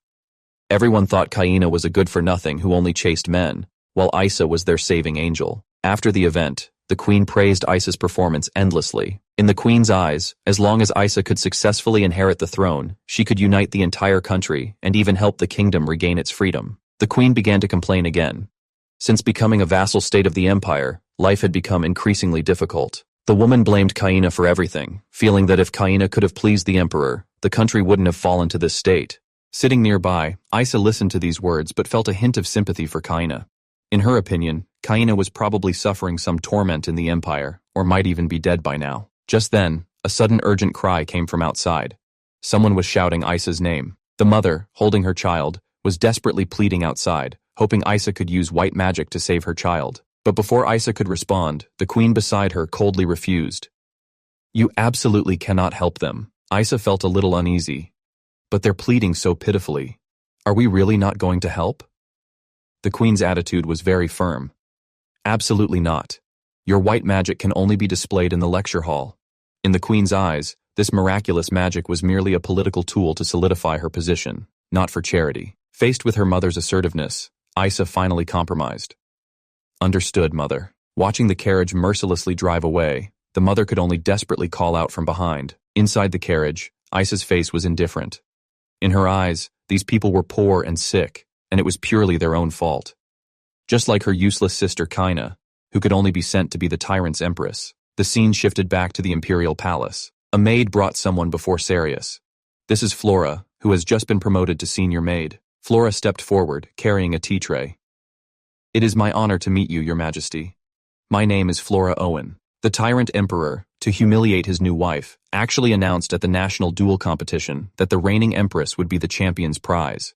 Faced with this ultimate humiliation, watch how Kaina makes her desperate counterattack. Sarius scrutinized the woman in front of him and coldly asked, Which noble family do you come from? Flora lowered her head and replied that she was just a commoner, not a noble at all. In the imperial palace, senior maids were basically all from noble families.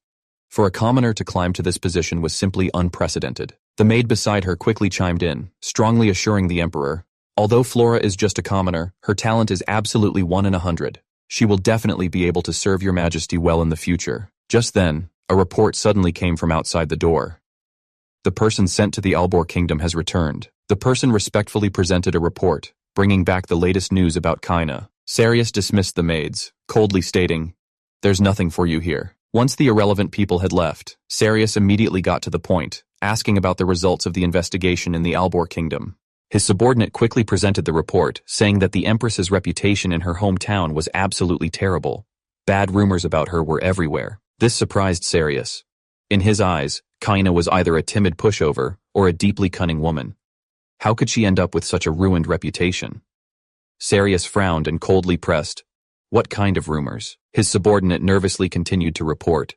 In the eyes of the people of the Albor Kingdom, Kaina is simply a good-for-nothing compared to her sister. Not only does she usually cause trouble in the castle, but there are even worse rumors. Sarius listened expressionlessly, without saying a word. His subordinate could only brace himself and continue reading, saying that the new empress had a chaotic private life. She especially liked to be surrounded by men, often fooled around with different men at night, and even brought men back to her room during the day. His subordinate finally finished reading the report, not daring to even breathe. Sarius was completely enraged, directly smashing the cup in his hand to pieces. Sarius's disgust for Kaina had now reached its peak. In his eyes, this kind of woman who only knew how to please men was the most despicable. She didn't even have the ability to survive on her own. She was simply hopeless. Sarius looked at the shattered cup on the floor. He stepped on it and sneered to himself. "Since you want to be a man's plaything so badly, how could I, your husband, not fulfill your wish?" The scene shifts. An unexpected piece of news spread through the palace. Kaina couldn't quite believe it. Sarius had actually invited her to dinner. Beside her, Bestie was quite excited. "His Majesty must really like you now. So many problems will just disappear." But Kaina couldn't feel happy at all. Is it really that simple? She wondered. While it was beneficial to her, something still felt off. Kaina felt she hadn't gained any favor with Sarius. After all, when they met in the corridor, the tyrant hadn't even spared her a glance. But Bestie, beside her, didn't think so. With an excited expression, he firmly believed the Emperor definitely had feelings for his mistress. Kaina, however, had no time to dwell on this. She only had 4 months left. If she couldn't change her fate, she would die according to the original story. Fortunately, Archbishop Elian was now on her side. Kaina planned that if she could get a separate villa soon, she could completely distance herself from her tyrannical husband. Just then, someone beside her suddenly grabbed her arm and urgently called out, "Your Majesty, the Queen!" For tonight's dinner with the Emperor, Bestie was even more excited than Kaina herself. He thumped his chest, promising to make his mistress the most beautiful woman tonight. But Kaina's heart remained calm. This was just a social engagement where everyone had ulterior motives. Still, for her upcoming plans, she had to project the aura of a queen. Once everything was ready, Bestie looked at her directly. "Your Majesty, you look absolutely beautiful today. His Majesty won't be able to take his eyes off you." Kaina smiled and thanked him. "Thank you, Bestie." Yet, Kaina remained clear-headed. How could a tyrant, who only knew slaughter all day, be captivated by a woman? She looked at the magnificent gown she was wearing. She had painstakingly acquired it from a famous imperial boutique. In Kaina's eyes, this was no ordinary dress. It was her future escape route. If she could successfully get away from Sarius, this dress would definitely fetch a good price, becoming crucial funds for her escape. Kaina took a deep breath. She firmly believed her upcoming plans would proceed smoothly. Kaina politely bowed to Sarius and greeted him formally. "Greetings to His Imperial Majesty." But Sarius said nothing, only staring at her coldly. Kaina took her seat, assisted by a servant. She wondered nervously, could he have noticed my different attire today? However, Sarius's reaction showed no sign of being captivated. Instead, he exuded a heavy, oppressive aura. Why does this tyrant seem even more agitated than usual, she thought. Did something happen? The dinner was incredibly awkward. The only sounds in the entire dining hall were the clinking of knives and forks. Kaina muttered to herself, "This atmosphere is completely different from what I expected." She had planned to use this opportunity to bring up moving to a separate villa with Sarius. But now, the atmosphere was so heavy, she couldn't find a chance to speak. The more Kaina thought about it, the more puzzled she became. If he was going to be cold-faced and silent the entire time, why did he bother inviting her to dinner in the first place? Just as she was racking her brain, Sarius suddenly spoke. "You must accompany me to next week's tournament," Kaina asked, somewhat disbelieving. "Excuse me, what did you just say?" It turned out this tournament was a very important traditional imperial event. Knights would fight to the death in the arena. The winner would not only receive a trophy of honor, but also generous rewards personally prepared by the emperor. Kana hesitantly confirmed, "The tournament? You want me to accompany you?" Sarius's tone was very calm. "Yes. As my wife." Although Kaina had her doubts, she could only agree for now. She even began to wonder if this tyrant was truly planning to acknowledge her. In a flash, the day of the tournament arrived. The entire arena was packed with people, their cheers threatening to lift the roof. Everyone was eagerly discussing who would claim the championship this year. Kana sat in the stands, observing everything. She realized the Night Order here was truly different. They didn't care about background, only strength. No wonder most of their members were rough commoners. The arena was bustling with noise, and horn blasts echoed throughout. Everyone was going wild for this grand spectacle. Sarius stood on the high platform, looking down at the warriors below. He coldly announced, "Offer your hot blood to me. Whoever wins this year's championship will receive a special prize." As he said this, a slight smirk appeared on Sarius's lips. He then announced, "This year's prize is Empress Kaina." At these words, Kaina, sitting on the throne, was stunned. She never imagined she would be offered as a prize for a duel. Sarius smiled and declared, "Whoever wins the championship will receive the right to spend a night with the Empress, as the ultimate prize. The Empress of the Empire, reduced to a prize for a duel." A vulgar knight, after winning, shamelessly declared he would spend the night with her. At the crucial moment, the tyrannical emperor himself stepped in to claim her. Later, a late-night summons and a cold sneer reminded her she was merely a welcomed prey. Kana couldn't believe her ears. This tyrant had actually said such a thing in public. Sarius merely sneered. He cruelly reminded her, "Don't forget your place. You are nothing but a sacrifice given to me. That is your only value." Hearing these words, Kaina's heart turned completely cold. All her efforts to appease him before coming here were in vain. This man hated her even more than before. Kaina was now completely sobered. There was no reasoning with this madman. Sarius was a complete scoundrel. The moral bottom line of ordinary people was a joke in his eyes. Before, she had hoped to request a separate villa from him, like other subordinates, and escape. Now, it seemed like a pipe dream. His generosity and rewards were only for those he found useful. She, from beginning to end, was merely a sacrifice. There was no other way out for her. The announcer began to read out the duel roster, but Kaina in the stands couldn't focus. Sarius's humiliating words had reminded her of the most disgusting memories from both her past and present lives. In the eyes of those arrogant men, all her efforts and hard work were worthless. They only believed she achieved things by selling her beauty. This prejudice and humiliation suffocated her. Yet, she was powerless to resist now. She could only endure the humiliation before her. At that moment, the announcer's loud voice rang out. "The final match has finally arrived." Sven and his opponent slowly walked onto the sandy arena. This last battle would not only determine the champion, but also Kaina's fate. Sarius sneered and spoke up, saying he had heard rumors about the kingdom of Arborg. He then mocked Kaina, calling her a vixen who specialized in seducing men outside. He pressed her, questioning if she was pretending to be innocent, or if she had been secretly flirting behind his back. Kaina never imagined these absurd rumors would reach the tyrant's ears. In reality, she didn't even have a single male friend. But now, no one would believe her. All the blame was being dumped on her alone. Sarius sneered, mocking her. "Isn't this what you wanted most? To continue pleasing men as you did before?" Faced with such humiliation, Kaina didn't back down this time. She coldly retorted, "I never thought you would believe baseless rumors. Does being led by such gossip truly befit your noble status as emperor?" These words instantly enraged Sarius. He coldly demanded, "What did you just say?" Kaina stated that only what one saw with their own eyes was the truth.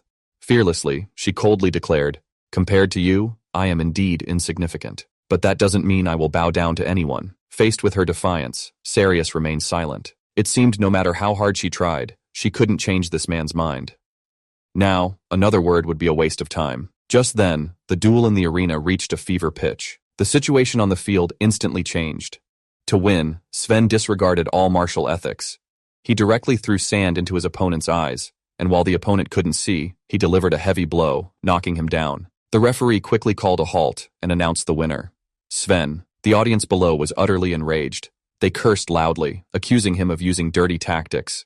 Such despicable behavior was completely unworthy of a knight's spirit. But Sven didn't care about the curses. He triumphantly shouted that he was the strongest, and no one was his match now. After winning the duel, Sven became incredibly arrogant. He triumphantly yelled that he would spend the night with her tonight, even shamelessly declaring that one day he would possess all the women in this country. Looking at this vulgar, despicable man below, Kaina felt a wave of intense nausea. Am I really going to be given away as a prize? She thought. Just at this critical, desperate moment, Sarius suddenly stood up. He coldly announced that he would be the final opponent. Even Kaina was completely bewildered. Who would have thought this constantly mocking tyrant would choose to step into the arena himself at this moment? The news that the Emperor would personally enter the arena caused the entire crowd to erupt. Everyone excitedly shouted about witnessing His Majesty's prowess firsthand. Watching Sarius descend into the arena, Kaina utterly failed to understand what madness had possessed him. On the platform, Sven was now completely flustered. He stammered, trying to dissuade him with rules. Your Majesty, you are not a member of the Knight Order. According to the rules, you cannot participate in a duel. Sarius wasn't having any of it. He coldly stated, I am the Supreme Commander of the Knight Order. He drew the long sword from his waist and coldly declared, Of course I am qualified to participate. Now, Sven had no retreat. Faced with the Empire's supreme ruler, he couldn't refuse. Since he couldn't escape, Sven steeled himself. He roared and swung his sword directly at the Emperor, but he had clearly underestimated Sarius's strength. The Emperor merely shifted slightly and easily dodged. Sven not only gained no advantage but completely exposed his own weaknesses. Against a tyrant of such vastly superior strength, he had no chance of winning. The outcome was decided. Sven was directly pinned underfoot. He cried out in pain, surrendering and begging His Majesty for mercy. The entire audience erupted at that moment, cheering, as expected of the invincible Emperor. Seeing the result below, Kaina finally breathed a sigh of relief. Thank goodness, she had preserved her dignity and wouldn't have to spend the night with that disgusting man. But thinking calmly, Sarius probably only intervened because he disliked Sven's despicable tactics. After all, this tyrant had neglected her even on their wedding night, so how could he truly care about her fate? Although she couldn't understand what Sarius was thinking, at least the immediate crisis was completely resolved. Only after returning to her own chambers did Kaina finally relax. Bestie comforted her, his heart aching. Kaina, still a bit shaken, said, At that moment, I truly thought it was over. If I had really been given to such a vulgar man, it would have been a nightmare for me. Just then, Bestie lowered his voice and brought new information. I heard that fellow Sven is leaving the Knight Order. Kaina was surprised and quickly asked, Is that true? Bestie explained that Sven's leg injury was very severe and would require a long time to recover, essentially meaning he was dismissed. Kaina couldn't understand. He's a strong warrior after all. How could the Lanzac Knight Order let him go so easily? But then she reconsidered. That man was truly too arrogant. The Knight Order certainly didn't need such a black sheep. As the two chatted, a knock suddenly came from outside the door. A person respectfully delivered His Majesty the Emperor's command. The Empress was to immediately go to His Majesty's chambers, Sarius summoning her in the middle of the night. Kaina's heart immediately filled with alarm. As she walked to his chambers, her heart pounded nervously. Could it be because I openly defied him in the arena earlier today? She wondered. Is he going to settle scores now? She truly couldn't think of any other reason. But at that time, hearing she was to be given away as a prize, anyone would have found such humiliation unbearable. The moment Kaina entered the room, her heart began to pound. Did this tyrant call me here in the middle of the night to throw me back into the dungeon, or even kill me right here? Looking at Sarius, who stood by the window, Kaina could only brace herself and speak first. May I ask why your Majesty summoned me so late at night? Who would have thought Sarius would turn around with a sneer and retort, Have you forgotten your place? You are now the prize I won from the duel. The cold-blooded tyrant suddenly lost control and forcefully kissed her. But the moment he parted her clothes, he stopped completely. The crisscrossing whip scars on the woman's back revealed a deadly secret she had hidden for years. Looking at the ruthless, cold-hearted tyrant before her, Kaina knew his true nature very well.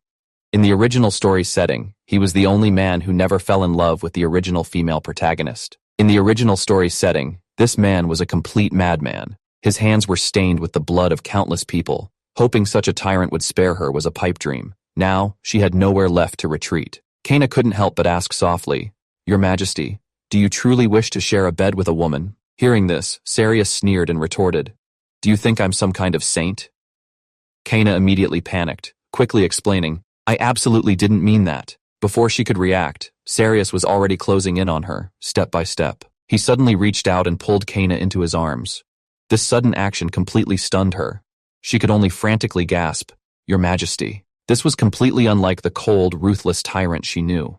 Before, he wouldn't even deign to touch her. But now, The man's attitude was clearly off. Held tightly in Sarius's embrace, Kana was momentarily at a loss. Was this man serious? She wondered. Sarius had no intention of letting go. Instead, he held the woman in his arms even tighter. Their proximity was so close they could hear each other's heartbeats. Sarius gave her no chance to retreat. He lowered his head and kissed her. Their relationship crossed a line at that moment. This gentle kiss was nothing like what the cold-blooded tyrant would do, making Kana feel incredibly embarrassed. Sarius's actions grew more intense, giving the woman in his arms no room to retreat. Kana could only barely maintain her last shred of sanity, softly calling out his name. Sarius paused, then quietly asked, a hint of confusion in his voice. What is it? In truth, she was completely disoriented. If this man continued, she feared she wouldn't even have the strength to stand. Sarius looked at her, a flicker of complex emotion in his eyes. Then, he quietly ordered her to come closer, directly taking her hand and leading her deeper into the room. Sarius led her directly to the bed. It was clear now that he was serious. The man reached out to unbutton her clothes. His intentions were unmistakable. Kana was now completely flustered. She had no idea how to react. In this chaos, a crucial thought suddenly flashed through Kina's mind. She had forgotten one fatal detail. If this continued, the ugly scars on her back would be completely exposed to the tyrant's eyes. Kana hastily cried out, "Your Majesty." Sarius stopped. His gaze fell upon her back, and he murmured softly, "What is this?" Now it truly couldn't be hidden. Even in the dim light of the room, Sarius clearly saw the crisscrossing scars. Looking at these unexpected scars, the man didn't continue. Instead, he coldly ordered her to return to her own room. Kana softly replied, "Yes," then quickly got up, straightened her clothes, and left. Perhaps this was for the best.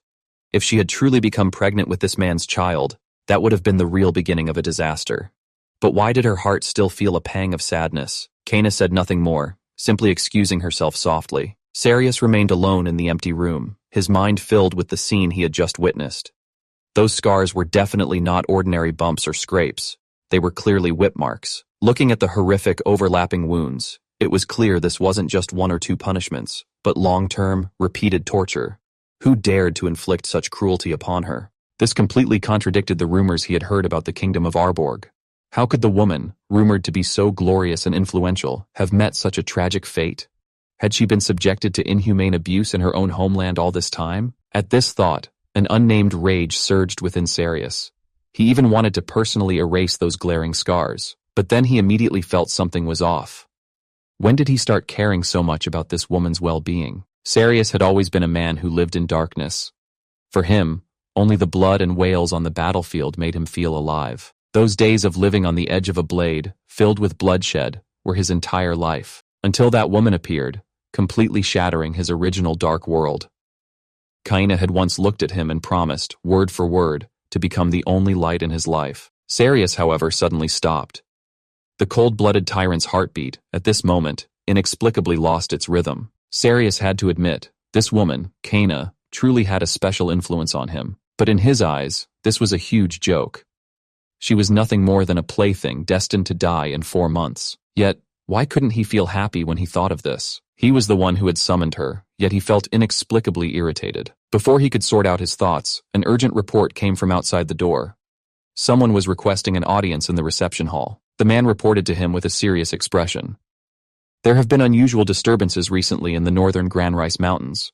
Strange beast roars are constantly echoing from the valley. Sarius was somewhat surprised and pressed. What kind of beasts' cries? The man replied with certainty. It's very likely the legendary flying dragons. At that name, the atmosphere in the room instantly became incredibly heavy. About 1,000 years ago, that place was once a forbidden land of the Empire. A traveler, with a single sword strike, cut off a flying dragon's tail, directly bringing catastrophic disaster upon the entire kingdom. This was followed by continuous cold waves and plagues. The entire country nearly faced complete annihilation. The desperate kingdom could only worship the flying dragons as deities, which finally brought 1,000 years of peace.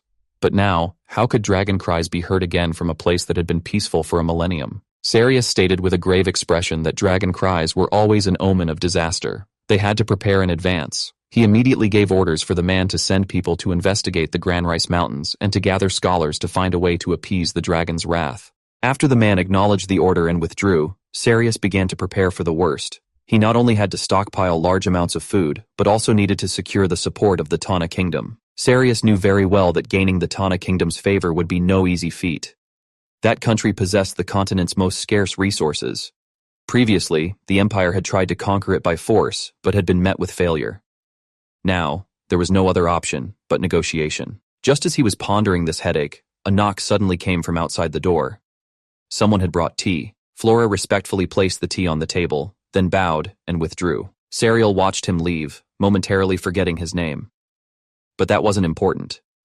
The most pressing issue now was how to deal with the people from the Tana kingdom. Staring at his reflection in the tea, he already had an idea. Since conventional methods wouldn't work, he'd have to resort to unconventional ones. After finishing his tea, Sariel had a plan. The Tyrant had claimed him as a prize for the victor, even taking him for himself. But in reality, he only had 4 months left to live. And at this very moment, the disaster of the guardian dragon was quietly approaching. The atmosphere in the castle had subtly shifted. Passing maids now actively bowed and greeted Kaina, their attitudes far more respectful than before. Once they were a bit further away, Kaina whispered to Bestie beside her. Lately, everyone's attitude towards me seems different. Bestie leaned in, lowering her voice. So you noticed it too. Ever since the night of the sword festival, everyone's gaze towards Kaina had completely changed. Rumors spread throughout the castle. Though Sariel had offered Kaina as a prize, he ultimately claimed her for himself. This, they said, was the tyrant's way of showing affection. But Kaina knew very well that thanks to this tyrant, she only had 4 months left to live. However, thanks to these rumors, her treatment in the castle had skyrocketed. Every day, she had endless delicious food, and new clothes too numerous to count. Since that night, Sariel hadn't sought her out again, nor had he spoken a single word to her. This cold attitude left Kaina feeling increasingly uncertain. She couldn't help but wonder if seeing the scars on her back had made the man completely lose interest. Or perhaps, in his eyes, she was merely a weakling who couldn't even resist. As Kaina walked down the corridor, she came face to face with Archbishop Elion. Elion smiled, greeting her warmly and asking about her health today. Kaina knew exactly why he was here. She directly asked if he was checking on that person's condition. To avoid interruption, Kaina turned and dismissed Bestie.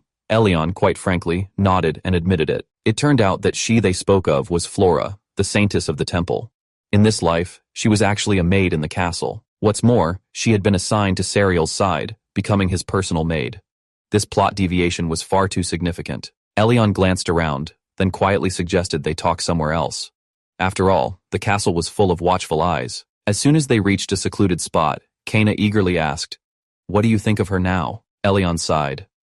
"I still don't think she's the saintess. This is simply unexplainable. Since you're so certain, I'll continue to keep an eye on her. However, I actually came to the palace today to see His Majesty." Kaina was a little surprised.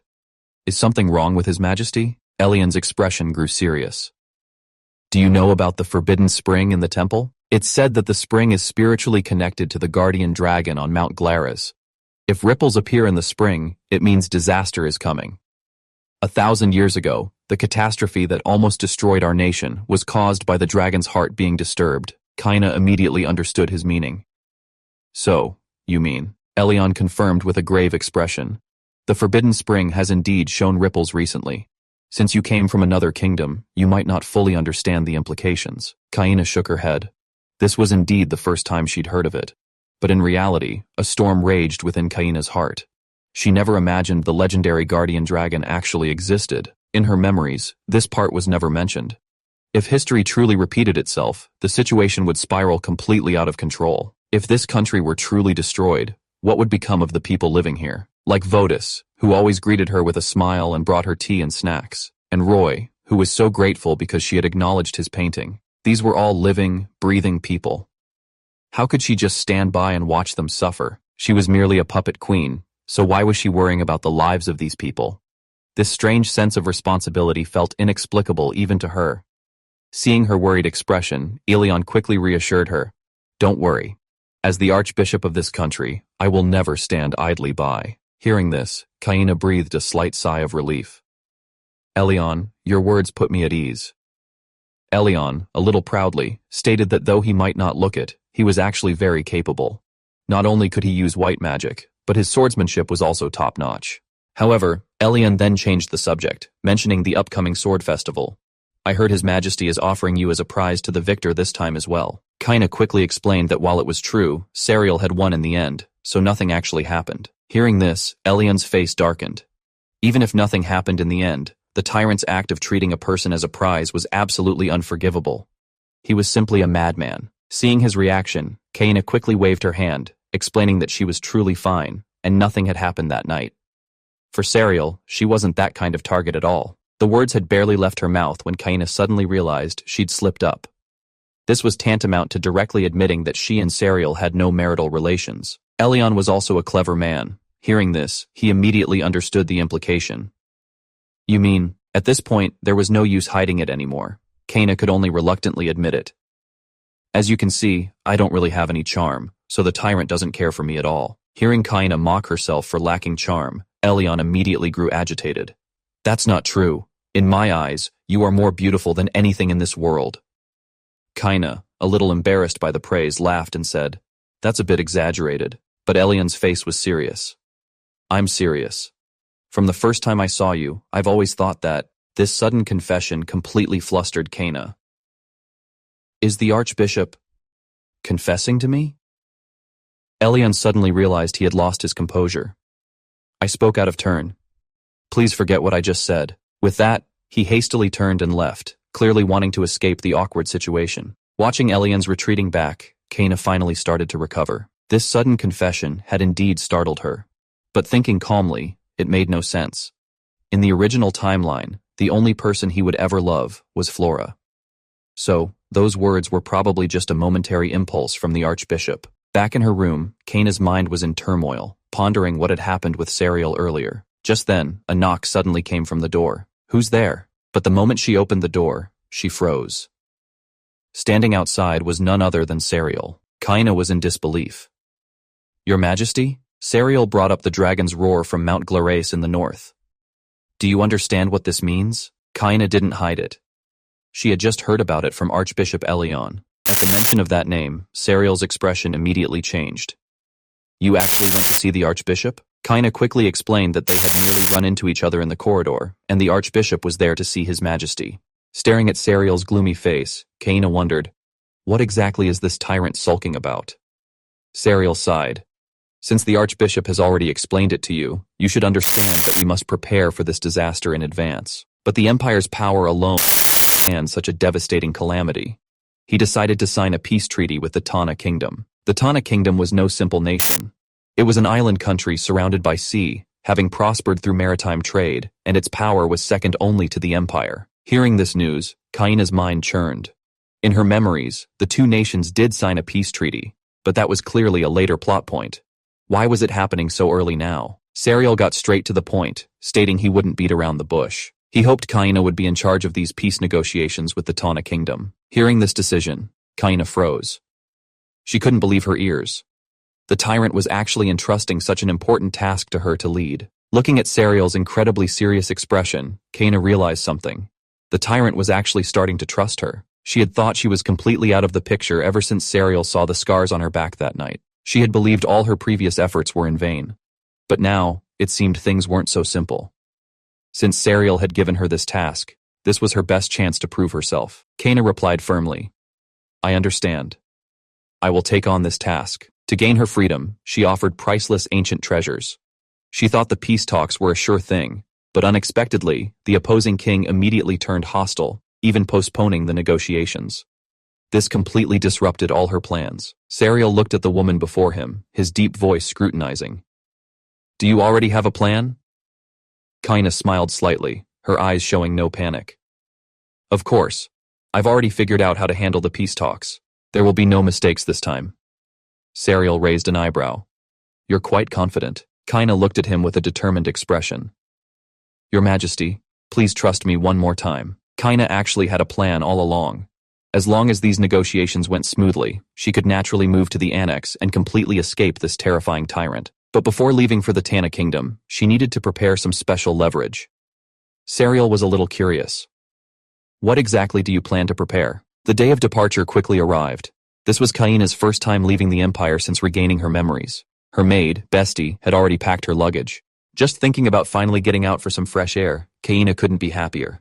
At last, she could temporarily escape Serial and truly enjoy the air of freedom. But before her joy could last 3 seconds, reality dealt her a heavy blow. As she happily boarded the carriage, she found Serial already seated inside. Why did this man come along too? Did he never truly trust me from the very beginning? Inside the cramped carriage, the atmosphere instantly became incredibly awkward. Serial maintained a cold expression the entire way, while Kaina sat uneasily beside him, even her breathing becoming cautious. Fortunately, she had brought an absolute trump card on this trip. Looking at the heavy box in the corner, Kaina finally regained some confidence. With this treasure, the negotiations would absolutely not fail. This box contained legendary ancient treasures. Rare artifacts of this caliber were perfect as gifts for peace talks. When Serial first heard her suggestion, he immediately sent people to a mysterious cave in the Southern Empire. And indeed, they found an ancient necklace, an exquisite goblet, and a lifelike fox statue. Looking at the rare treasures in the box, Kaina actually felt a little guilty. In the original novel's plot, these treasures were supposed to belong to the male lead. Now that she had intercepted them early, she could only silently apologize in her heart. Just then, Serial suddenly spoke, his voice abrupt.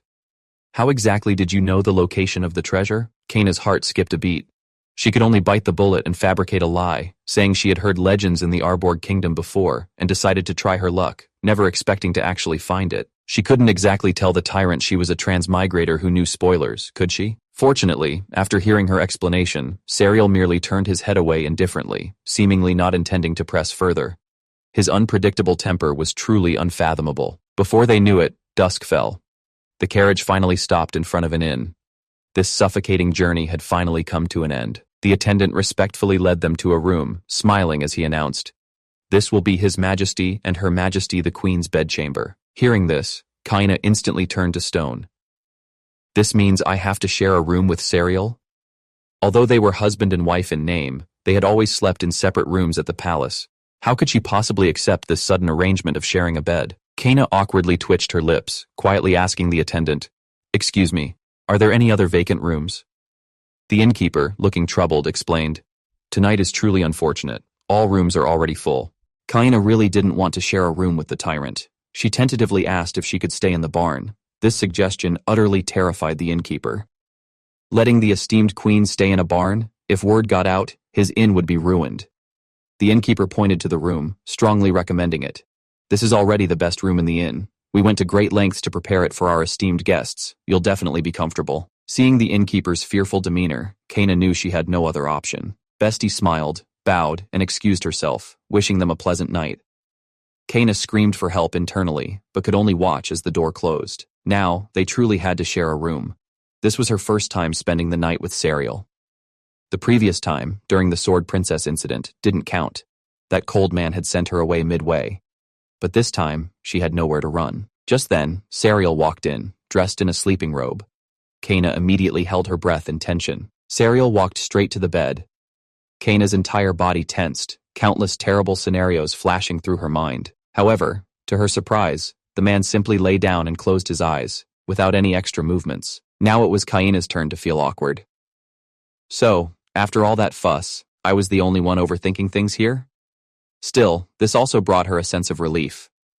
As the lights in the room went out, only their breathing remained in the darkness. Kaina looked at the sleeping Serial and softly whispered, "Good night." Since he showed no intention of responding, she was happy to have the peace and quiet. She closed her eyes and went to sleep.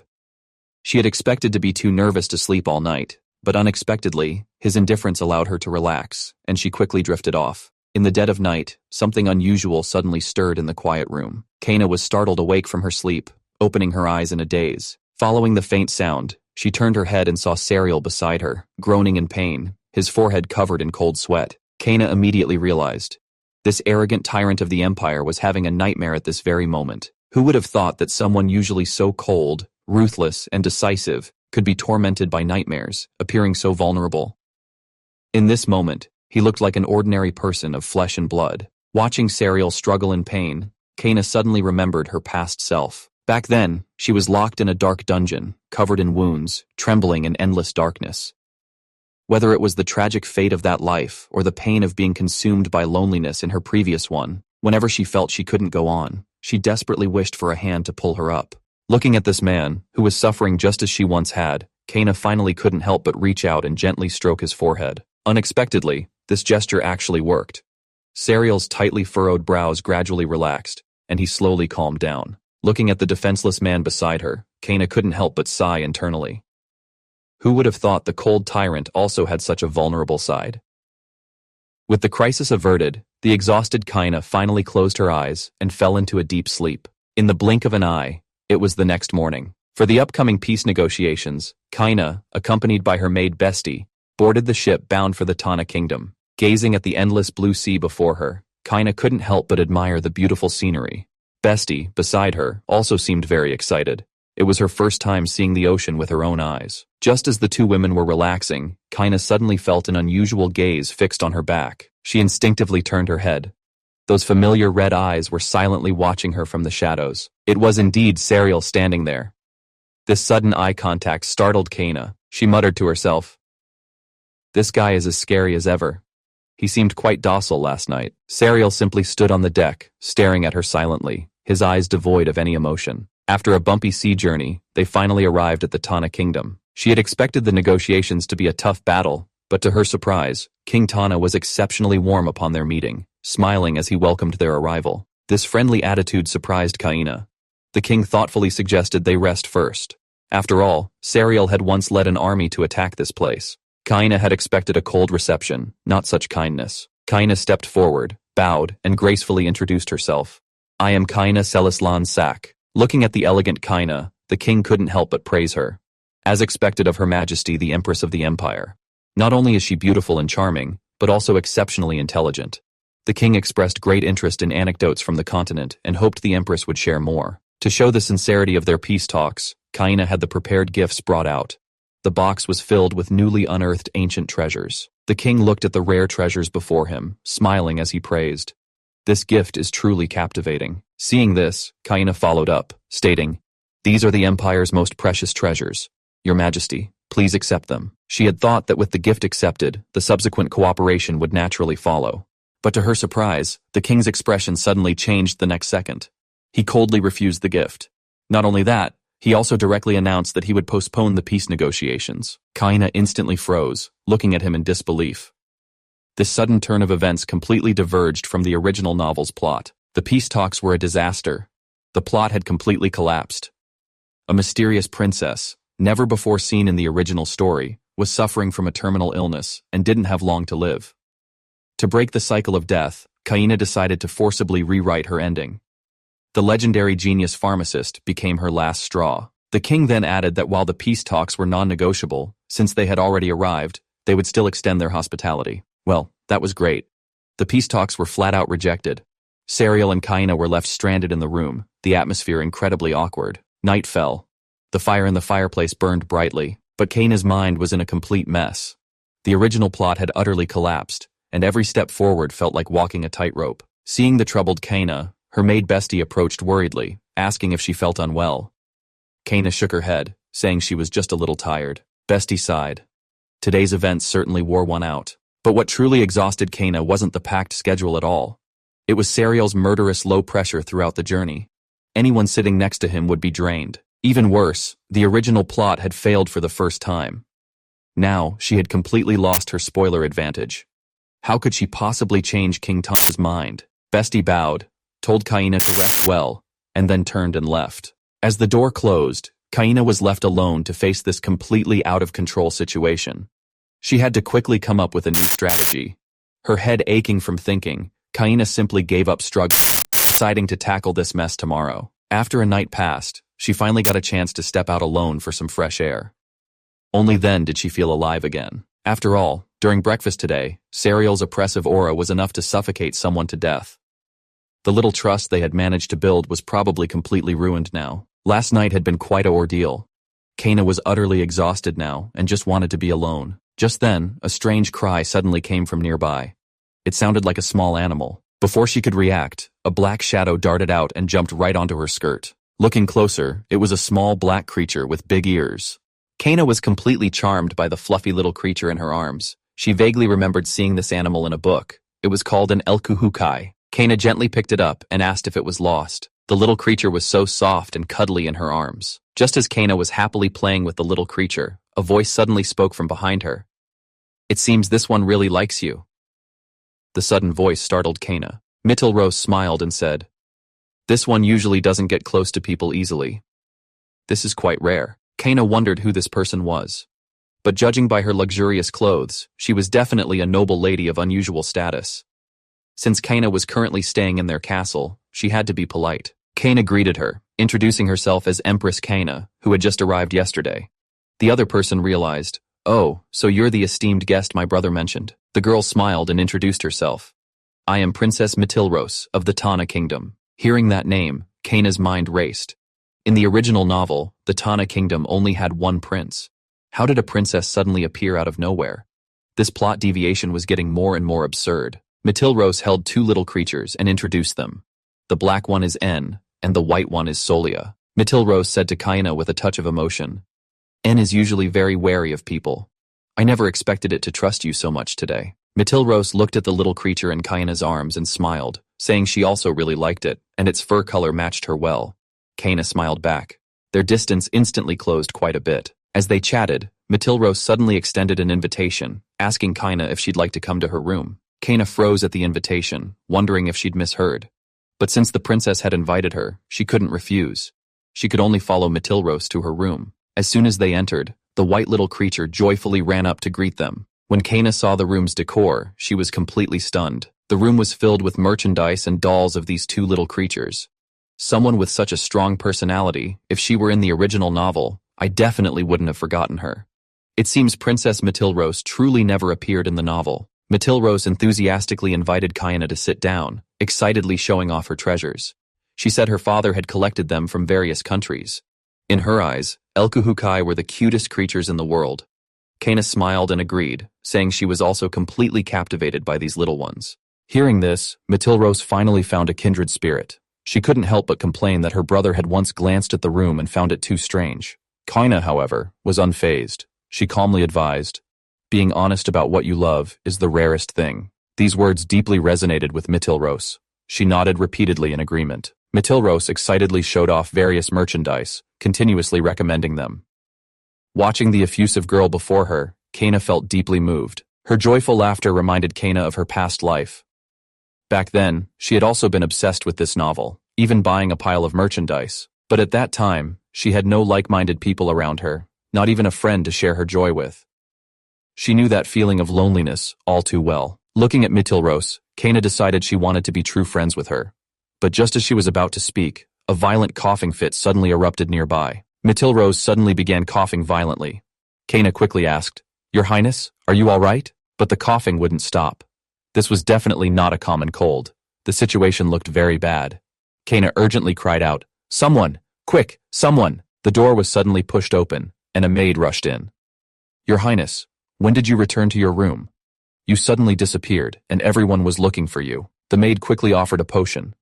Matilros weakly apologized. "I'm sorry." She quickly drank the medicine, and only then did she slowly recover. Matilros explained apologetically, "I'm sorry. When I start talking about Elkuhukai, I get so excited I can't stop." Seeing their mistress was all right, the two little creatures nearby also started chirping. Matilros gently stroked them.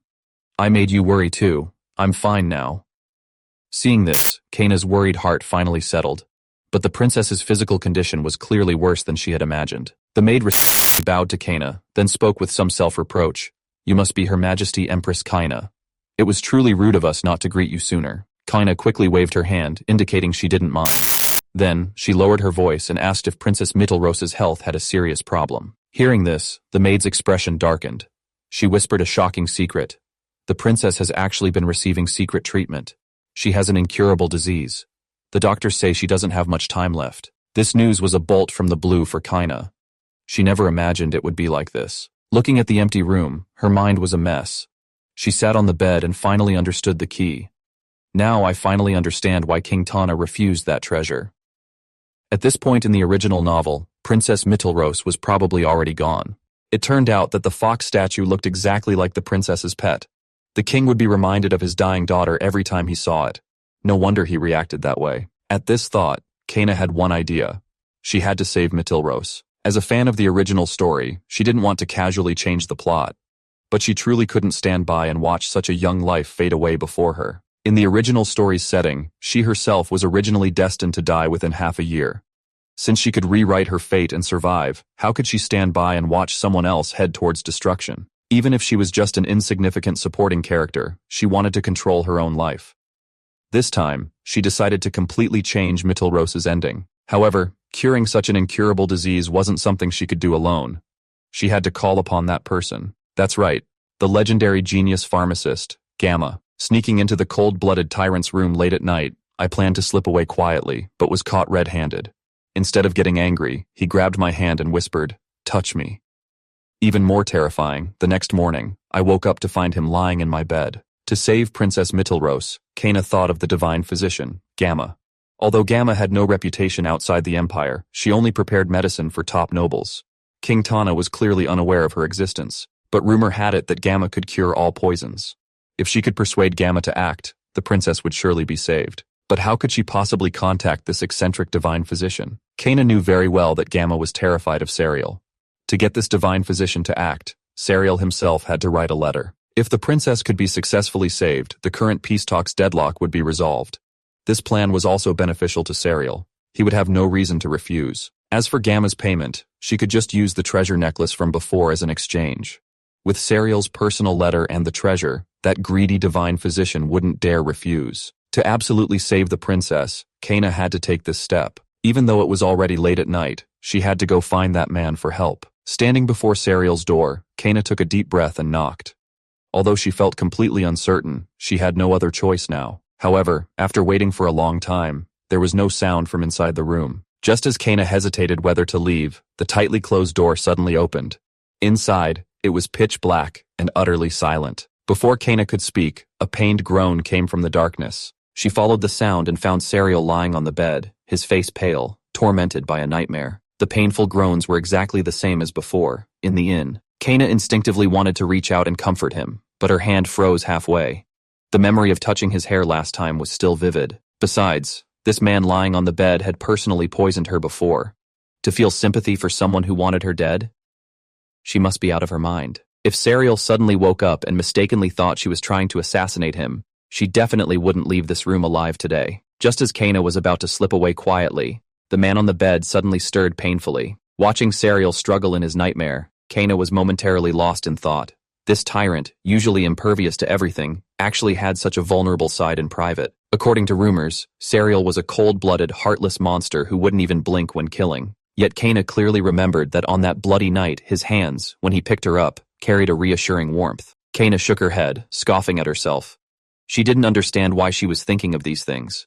Back then, he had only saved her because he couldn't stand others' despicable methods. The smartest choice now was to leave quickly before he woke up, but she still turned back. Looking at the tormented man before her, Kana ultimately couldn't bring herself to leave him. She gently reached out, wanting to smooth his furrowed brow. Anyway, she would leave this place sooner or later. His life or death should have nothing to do with her. In Kana's eyes, Serial had always been a dangerous monster. She avoided him at all costs, fearing for her life. Yet, seeing his pained and helpless state now, Kana couldn't bring herself to leave. This scene reminded her of her most desperate days in the underground city of Alberg. Watching Serial gradually calm down, Kana couldn't help but sigh. If only this man were always so docile. Just as she feared, it happened. Before Kana could withdraw her hand, Serial unexpectedly opened his eyes. The moment their eyes met, Kana froze. Caught red-handed, touching his forehead in the middle of the night, she couldn't possibly explain her way out of this. Cold sweat streamed down Kana's back. She thought the tyrant would immediately kill her, but Serial just looked at her coldly and uttered two low words. Continue. Seeing Kana's bewildered expression, Serial took her hand, placed it on his forehead, and quietly ordered her to continue what she was doing. This cold-blooded monster was actually actively seeking warmth. That night was finally, perilously, over. The morning sun streamed into the room the next day. Kana groggily woke up in bed. After all that commotion last night, she thought she'd be sleepless. She never expected to sleep so soundly. Kana rubbed her sore shoulders and sat up, thinking her maid, Bestie, would soon enter. But when she instinctively turned her head, she was instantly struck by lightning. Serial was lying beside her, watching her. Waking up early in the morning, the Empire's tyrant was lying in my bed. To save the dying princess of an enemy nation, I had no choice but to bow to this cold-blooded man. And this unknown antidote, was it a miraculous cure or a deadly poison? Kana was utterly bewildered. This was her own private room. How could Serial be sleeping here? Then she suddenly remembered. Last night, to soothe his nightmare, she had stroked his hair. She ended up falling asleep while doing so.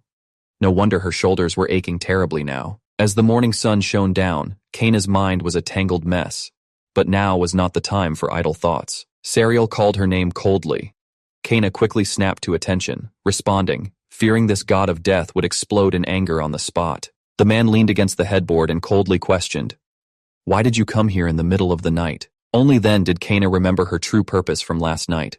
She quickly lowered her head and explained, "I came to discuss important matters with your majesty. I accidentally fell asleep last night.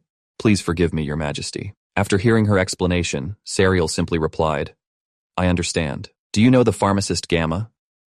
Kana calmly replied, "I did hear about her through connections before to expand tea production. More than just know.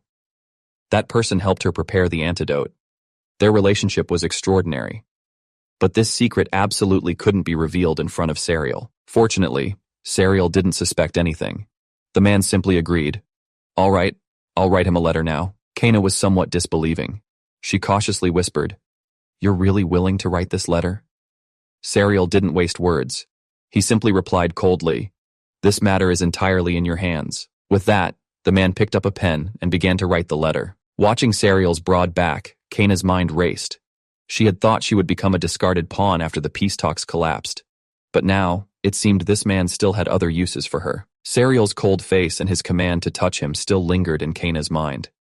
This man, usually so ruthless and unyielding, why had he suddenly become so abnormal last night? But there was no time to dwell on it now. A new day had begun.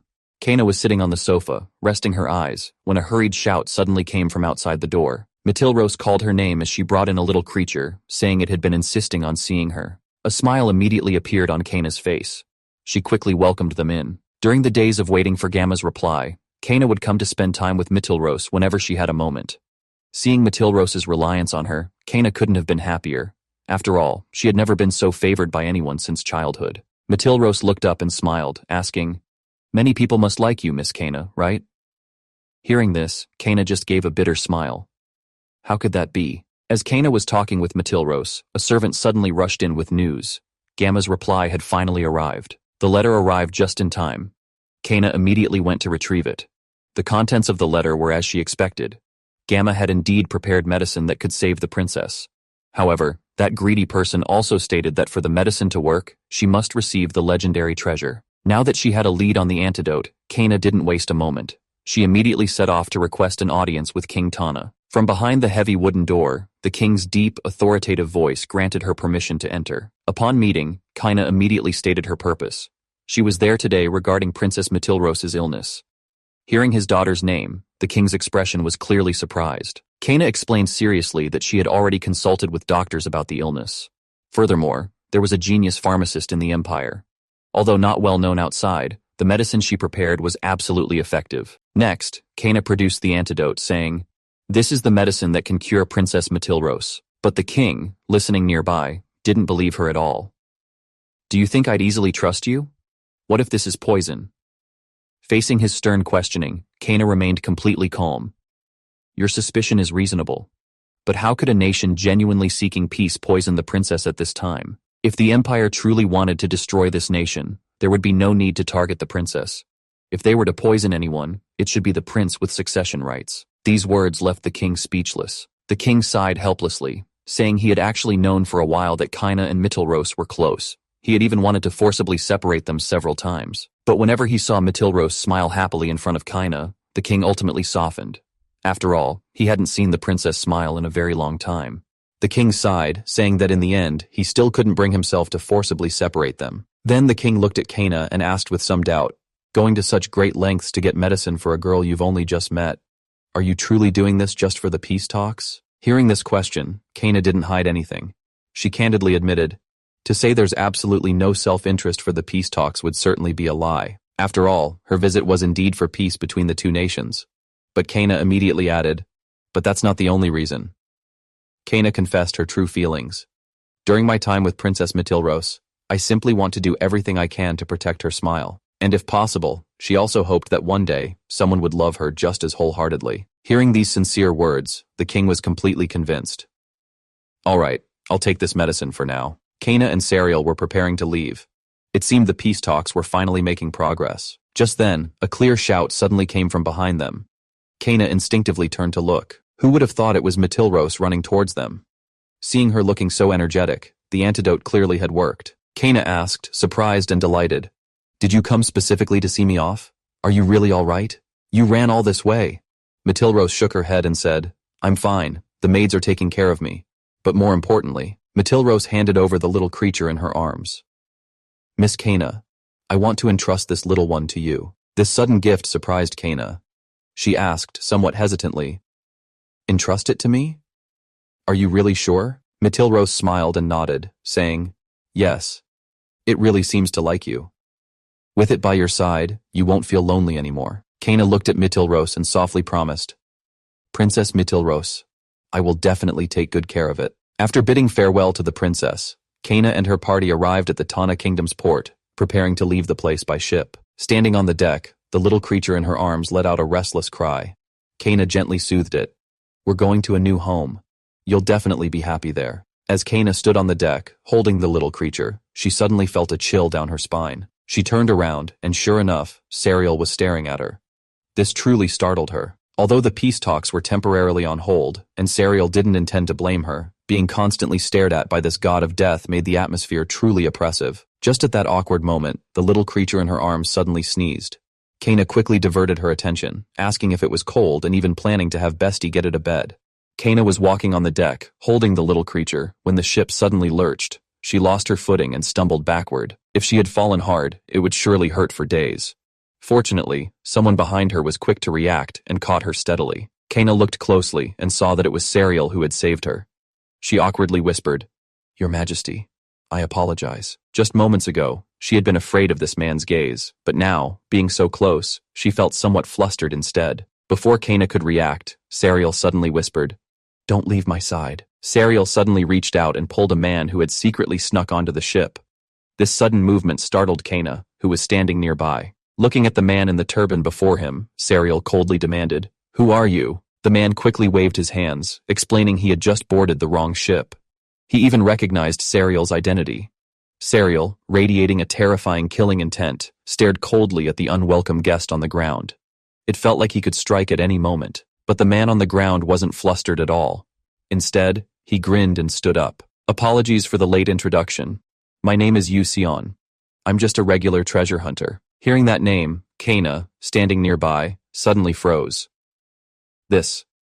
Here's the translated script for YouTube narration. Isn't that man, Yu-san, the male lead from the best-selling novel? The Empire's Tyrant was about to deliver a fatal blow, but the Empress desperately shielded the stranger before her.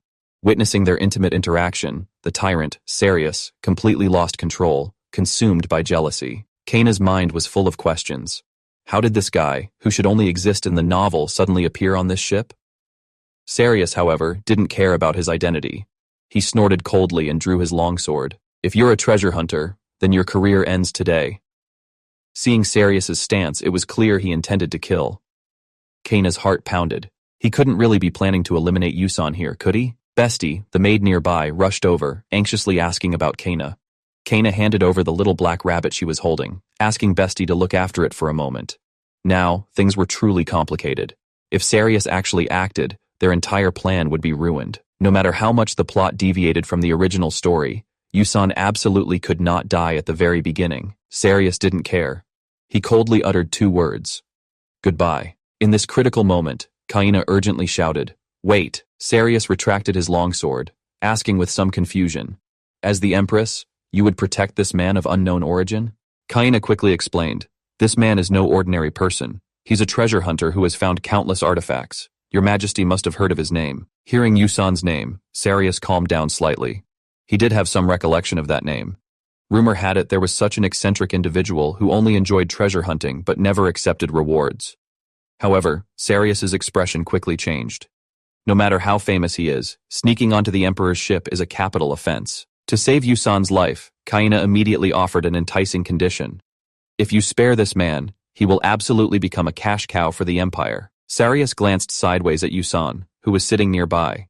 He clearly didn't believe this man, who had snuck onto the ship, could be of much use. Kaina quickly struck while the iron was hot, proposing to exchange his life for a vow. He must swear to share a portion of any treasure he finds with the Empire, and sign a formal contract. Kaina's mind was racing with calculations. Although the tea business was doing well, the Empire's financial crisis hadn't been fully resolved. In this world, ancient treasures were extremely valuable. Kaina didn't have absolute certainty, but she bet Sarius would accept the proposal. After all, no one turns down money. Sarius wasn't so easily fooled. How can we prove this man is truly a capable treasure hunter? Still, Sarius relented. Very well, let's test him on the spot. Kaina immediately agreed. A test will reveal if he truly has the skills. As soon as the test began, Yusan couldn't help but exclaim, looking at the treasure before him. Where did you get this thing? Kaina didn't hide it, directly stating it was brought from a cave in the Empire's south. Hearing this, Yusan immediately grew agitated, saying he had also been eyeing that cave and was surprised someone got there first. However, the man quickly apologized with a grin, admitting he had already taken some items earlier. Kaina didn't dwell on it, instead asking him to reveal all the clues he knew. Yusan readily agreed. Holding the necklace, Yusan began to speak voluminously. This is no ordinary jewelry. Legend says it was an offering left at the king's tomb by an ancient queen after losing her beloved husband. The teardrop-shaped gems represent the queen's tears, and this type of gem has long been extinct. It's impossible to unearth them now. The material alone is priceless. Next, Yusan took out a fox statue, smiling as he introduced it. This was made in the likeness of an ancient beast god. Legend says it comes alive at night to sleep beside people. The man spoke with such conviction, he truly seemed to know his stuff. Yusan continued his enthusiastic explanation, even wanting to decipher the special symbols beneath the statue.